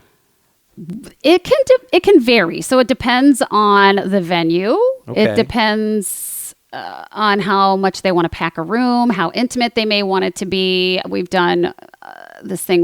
We've done several of them, not lately, but it was called Style File. And so the Style File is where each place it'd be hosted at a different place, and then we'd invite, depending on how big it was, it could be anywhere from 50 to 200 women, typically women. Men How do you navigate that though when it's that big of a crowd? Is it the whole mixed crew when it's ladies' night, or is it just you? Well, it'll be solo? me and like the sales person who helped put it together, Okay. and then a couple of promotions people who they'll take care of like making sure people get in the door and that kind But of when thing. it's So it's a team effort. 250 people, and everybody wants a piece of you. And you're so kind. I'm sure you give every minute to everyone that you can. But I mean, how does that, Yeah. as opposed to you hosting an event where you're emceeing something for blah, blah, blah, it's our gala and you're there and I get to do that a lot too. But when it's something like a ladies' night, that's a whole different ballgame than, People are so respectful. yeah. They really are. I mean, I have just wait a rarely minute. had a problem. I'm not a lady. I'll never be invited You to don't ladies' look like night. one. Yeah, well, thanks. Well, you haven't seen my buns. Oh no, I have I have this view of you like at some kind of head table, which I guess you'd have to, because you have to almost be in view of everyone when it's 250 people. Is it almost like a stage set up in a way? Never. It's never like that. I mean, I shouldn't say never, but Yeah. there are Style Files. They'd sometimes have a stage because we would do, during the Style File, we do a fashion show. Oh, that's fun. So I'd have to Okay. get up on a little stage that they had. But, people are out there waiting to, win prizes. They just sit and wait. And there's always something to keep them busy. Drinks, appetizers, depending on where we are. We've had them at Ulta before. We've had them at malls, outdoor malls. We've had indoor malls. It doesn't matter where we're having them, but we try to keep. There's always an element of trying to keep them entertained, find fun things for them to do, and then it's simple for me because I just go in and welcome them, and then give away prizes, and we talk and take pictures. And Does it get a little tricky it. with trying to give the time, or because you're able to kind of be the hostess of this whole thing? That that's kind kind of of what helps. it is. It's kind of like just being a host. Okay, I didn't know how many people are trying to get to you, because I'm sure most of them probably want a moment, and it's tricky to facilitate that, right? Sometimes, but like I said, people are I don't know how to explain it. I mean, when they get there to any of these events that are started, there's so many things for them to do that it keeps them busy. We've done it at a salon before. So they're going in this room and they can get 5-minute massages. And in this room, they can get a 5-minute hand massage. And in this room, If they go can get into their the makeup right room, done. you're giving the massage. Not me. I'm just waiting for them to come out with a smile on their face. If you're lucky because enough they're to all choose relaxed. room number 5, Melissa will actually rub your toes. No, never. I've never had to do that. No, Not yet. something to think about. Yeah, talk to right. your marketing people. I'm not afraid of feet. But then because of your face being more, sort of out there than the common, radio personality of yesteryear, are you approached in the city a lot too, or does it happen, or? Sometimes, and I will say since social media Yeah. took over, wow, it changes everything. But yeah, there were even times where, You know, you'd be out to dinner and somebody would like lean over from the next table and they would be like, "Are you Melissa?" I know that voice. Yeah. And I'd be like, "Oh," I'll never forget the first time that happened. And I was like, "What in the world is At going dinner? on here?" At dinner. Okay, yeah. At the Olive Garden. I just gave Olive Garden a plug. You're in the middle of like mid breadstick bite. Yeah, I'm like in the breadstick and salad and pasta fajoule. Okay, I should do this real quickly before we wrap the whole thing up for fans. You know, what is life like? And this is just for me too, man. I'm trying to reconnect here. It's been so long. I'm so proud of you. Oh, that coming from you. I'm so proud of you. Lord, You're just you're like the hardest worker I know. I don't think I've ever seen anybody put in the time like you do. That's incredibly sweet, you know? It's true. Well, you had a taco to offer, and it was chicken, and the guacamole, by the way, good too. Right. Yeah, thank you. You're welcome. No guest brings me food. Until now. Until now. Like, see that? Melissa raising the bar again. What is the social life or just like what's your jam? What is your relaxation? Is there a hobby? Is there any kind of thing? It's tricky. It's hard. It's really tricky. Yeah. Well, I am a single mom. Yeah. And I have a little boy who's just sweet as can be. Love him to death. And I can't even say it. I know I sound like ridiculous and everybody gushes about their kids. And they should. Ridiculously sweet. He's super sweet. He's almost, even though he's a very, very lean kid, he's almost a plush toy because he's so sweet. And he's really learning, how to be polite because I'm really, really pressuring him about like making sure you're being kind and respectful. And he's talkative and he's engaging. And what I liked is when I first walked in and we chatted for those quick moments, the first 10 seconds of anything with somebody's child, you're politely giving that time for your friend. But then 10 seconds in, I'm like, no, wait, tell me more about the deck. Like he's an interesting kid. Yeah. And that's what I really liked. I'm like, this conversation could go 5 more minutes. I'm in. He's a natural talker. I'll tell you that. It's like the rain comes on the porch. How? Explain again. You did a great job. Thanks. But yeah, it does get tricky. Like what is, it's weird. I think what I try to do is I'll try to do a Netflix thing. It's almost impossible. I think the show Fleabag has been kind of jamming for me. Ooh, I want to see that. It's on my list. You know what's good about it is it's not like a 40-minute show. It's a much shorter show. So you can. How long is it? I don't know if it's even a half hour. It felt short because I like the fabulous. Is it like a 22-minute sitcom? Yeah, it's one of those, and it's on Netflix, and it's fast and great and nice. Perfect. You would love it. Good. It's on my list. Yeah, I mean, but that one is a possibility as opposed to like I love Miss Maisel. That one. Yes. Have you seen the wonderful that? Miss Maisel? Yes, I have watched. I saw the first season. That thing is great. It's really good. Yeah, but that's a little bit longer. Yeah. Have you seen Russian Doll? No, I keep hearing about that. I love it. Really? Yes. That might be my calm moment tonight. Okay. Thank you for that. You're welcome. Yeah, but you know what I mean? I guess that's probably my biggest come down is any couch time I can get. That's like, please. Yeah, the Netflix. I try and I get it. I don't get to do this often, but I really want to go to the movies more because the movie theater, I tell myself, you are never going to look at that phone. And that's this thing too. The podcast is a gift because how often, if you and I were at lunch together right now, dinner together, how many times would we probably still take a peek? Do you think? I don't know. I mean, I try to really put the phone away. I try to as well. Yeah. But I think when you're parents, you kind of have to keep an eye on it in case something's happening. You just flipped it on it. You just made me a bad parent. Dude. I can't believe you did that in front of all these people. Sorry. Oh, Melissa. Wow. That's my excuse for keeping it next to me. Yeah. But I mean, I'm not going to sit there and surf the web or anything like that. But you know what I mean? There's something about a movie theater where I feel disconnected. There's something about the podcast where I feel disconnected. Really? How many times, I mean, are you totally disconnected, I love it. Yeah, it's the best. I love it. Like, I really seriously have no problems. I could easily put my phone away for like 6 hours and I don't care. You get it. I don't care. Teach the kid. I'm teaching the kid that too, by the way. I'm Yeah. teaching the kid that all the time. Yeah. All the time. And then what? It's like being present in life. What would be the like more trivial thing fans would want to know? Okay, you got like a favorite breakfast? This is stuff I hardly ever ask anybody, but you have a fan base here in the city that I feel like I should service. So you got a favorite? But what time? You have to go in pretty early. Oh, yeah. Yeah. So what's breakfast? Coffee. And more coffee? And more coffee. And if I'm lucky, like some chug down protein shake or something. The little pre-mixed things, you know. Do you put if I'm starving. Here's a tip for you guests out there. I always wanted more greens in the smoothie. Yeah. Like spinach. Yeah. But it's pretty 'Cause good for nasty. you. Yeah. It doesn't always taste great. Get this. What? Oh, Janice Celestin. Tell me. Throwing you a shout out. Meet Janice. She's listening. Okay. Anyway, Janice says, Yes. I put as much spinach as you want in there first and a little bit of water. And then you blend the crap out of it.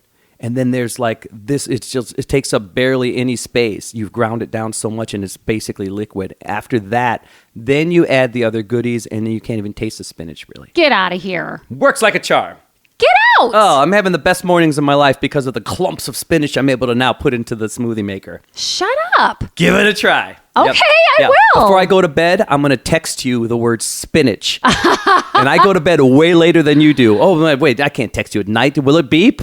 I put it on silent. Boom. I'm texting you when I go to bed. So you're going to, I'll see it first thing when I wake up. There's going to be like a 3 a.m. text. It's going to say spinach. When you wake up, you're going to know like, all right, I'm going to give that a try. Okay? Boom. I know what I'm getting for Christmas. More spinach. All right. Spinach is good. Favorite dinner food? I still live by, like, I like healthy stuff. Mm-hmm. I can tell. Fish is You got a banana over there. I know. You thought I was just happy It's to like, see you. How did I walk into that joke? I don't know. I couldn't help it. Don't set me up Come for on, those. sorry. Don't set me up You for got a those. banana over there. You do. And it's brown. It's wait. like, don't you eat green ones? Well, okay, here's I like another them thing. green. I eat them so brown. This is just us giving you food tips and knowledge. That's all I really brought. This is what I really brought Melissa on for. Bananas, if you knock them around or if they throw them anywhere, they just like that the color starts changing. Absolutely. Yeah. But it's still a good banana. It's in great working order. Oh man, you need to get a banana holder. I'm gonna have to show you the banana holder I have, and that's not like something you wear. I don't know how to not make any of this sound dirty. Like nothing. You know how many fans of yours would love to hear your radio voice say, you know what you need is a banana holder. There's They're amazing. The banana holders are amazing. They snap together banana holders. See, my inner sensor is trying to clean up all the jokes that are coming to my brain right now. It's pretty amazing. I will say when you take a banana from the main floor up to the 27th floor of the radio station, something in the pressure changes the color of the banana. What? I just want to say that. Hold on. All right, Yeah. if it's a perfectly yellow banana. It changes the pressure or something going up 20. I don't know. Because within an hour or two, somehow being up higher or traveling from the car outside to back inside. Hold on. Is it like It's bizarre. a slight hue? Is it a browning? Yeah, it starts to turn brown faster. When you go from the pressure. I think so. Now, people would say, oh, it's because you ripped it off the bunch of bananas. Because when you take a banana off the bunch of bananas, they start to change because they're supposed to be wrapped at the top, Shouldn't change right? that fast, though, just from an elevator. But it's something happens to the banana. Oh, I'm telling you. Once again, you're listening to Banana Talk with Melissa. I'm going to expect your agents to call me for the new segment you're creating now. Banana Talk. This is going to be a Melissa moment. Yeah, you should. It'll be on Instagram. Do that. And you know what? I think what you should do now is you should take a banana and put it in many different scenarios and see what happens. I think so. You're going to be a modern day Gallagher. I'm telling you, we're going to have to be like, this is what happens to bananas when you take them in your car. This happens to bananas when you take them up 27 floors. It has been a treat. Did you have fun? I hope you had fun. I did. You and I I love it. We reconnected on mics which is kind of cool. I know, right? we just- Instead of you singing in my face, harmonizing Oh, is what you used to do. Yeah, I'm totally going to do that before I leave. I'm just going to, like 2 inches away, just sing as loudly as I can. Show tunes. No, this has been, I actually documented my reconnect with you. That's crazy. I know, it's fun. I can come back and listen to this, and hopefully you guys have all enjoyed it. I'm sure you have. I always say this thing at the end of the show where now you've met them, love them, but you have such a big fan base. The Chicagoans that are listening are already in love with you. And you did a thing, man. For one thing, thanks for sharing the story. I don't think you often get to share the whole package out there, like this was everything. And man, I don't know how you feel about it, but it's a great story. Like, it's really cool what you've done and how you did it. It's really cool. Like, you should be, you have an obvious reason to be proud of yourself, but it gets different. Yeah. That's what I say. Oh, it's different. I am just so happy for all your success. We know so many successful people in the world in all walks of life, but not everybody deserves it in every way. And you're one of those few people. You're such a gem. You're so sweet. Yeah. Like, seriously. Yeah, and really, I should be angry. You got such a sweet little girl. Well, you put down my banana. I should be angry. poor banana. That is some warm brown banana over there. But seriously, I can't stop staring at it. Now everyone's wondering, like, what is he staring at your banana? What is he wearing? I wonder what he's wearing. Man, put your banana away. You gotta air it out once in a while. It's been such a treat, and I can't thank you enough. I mean, like, on behalf of anybody with ears, I want to thank you just for being you and what you do, because that's just great. You're a gift to the culture. You're a gift to the medium. You're a gift to entertainment, and you're a gift to, like, a lot of people. And I'm sure you're going to be happy about this because you're still such a normal person, even with your status. And the beauty of you is you're a gift to normal people. You know what I mean? It's. I love normal people. Yeah, it's the every person who truly loves what you are, because that's who's listening to you when they're in their cars going to work. Think about that. You make millions of people just a little bit happier when they're going to work in the morning and they're tired and they're grumpy. There are definitely people out there, and the numbers show it, that they need two things, probably a cup of coffee and to hear your show, and that's awesome when you break it down like that. What a gift you are. It's nice to be a part of something that isn't bad news. Yeah. Oh man. In today's we're not culture, going to be delivering negativity. You just go in, have fun, and hope people can feel like they're in on the jokes. Let this be a lesson to all of you people out there, especially people that are trying to break into any type of entertainment business. We get a lot of those listening. In a world right now where such a huge percentage of everything is negative and kind of ugly, there's still so many pockets of entertainment success out there that can be positive and wonderful. And you guys have had like a perfect example of that in your ear holes this entire time. So appreciate that, and know that anything good is still possible as long as there's a Melissa around. You can wave the flag. And a YouTube and an Instagram and a Snapchat and a Twitter, and you've got all your avenues out there to get yourself started. Where would you like people to see your adventures? Is it the Mix page, or is there anything you want to kind of plug as far as, because people are going to want to, not just Google you. If they're following an Instagram page or a Facebook page or anything like that, is there anything you want to direct people to? Or I do have an Instagram page, so it's just Melissa McGurren. Okay. So that's nice and simple, except for if you don't know how to spell McGurren, which could be a problem. So McGurren.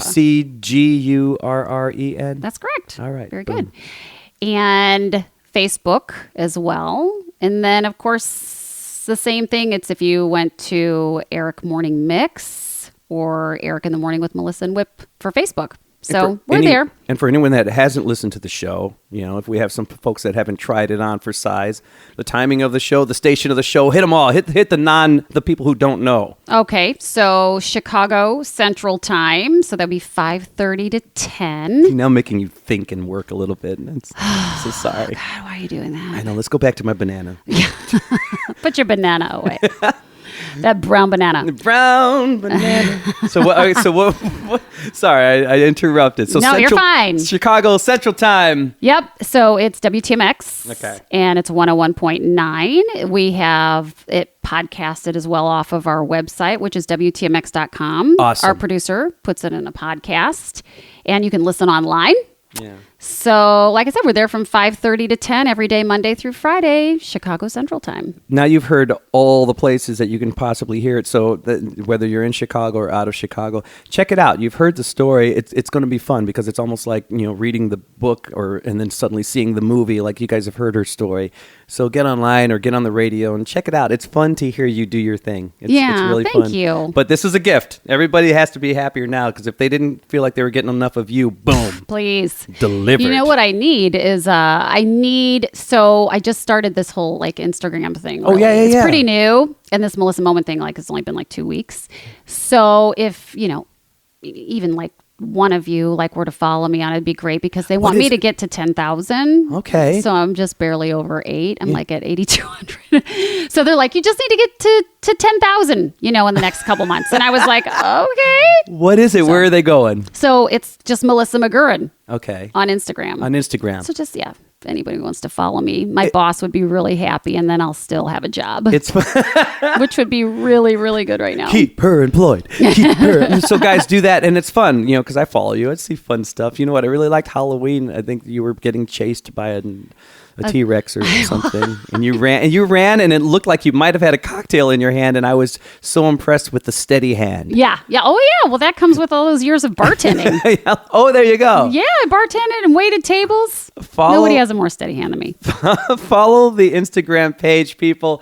Totally worth it. Everything about you is totally worth it. Thanks for spending time with me and hanging out. Thanks, Robbie. It's so good to see you again. It's been too long. We're not going to end this like at mics. We're going to have to do this again. Though maybe just the only way you and I know how to coexist is with like headphones or mics in front of us. I don't know. We'll see. And Bailey's. Yeah, and Bailey's. That'll be a weird trip to the Olive Garden.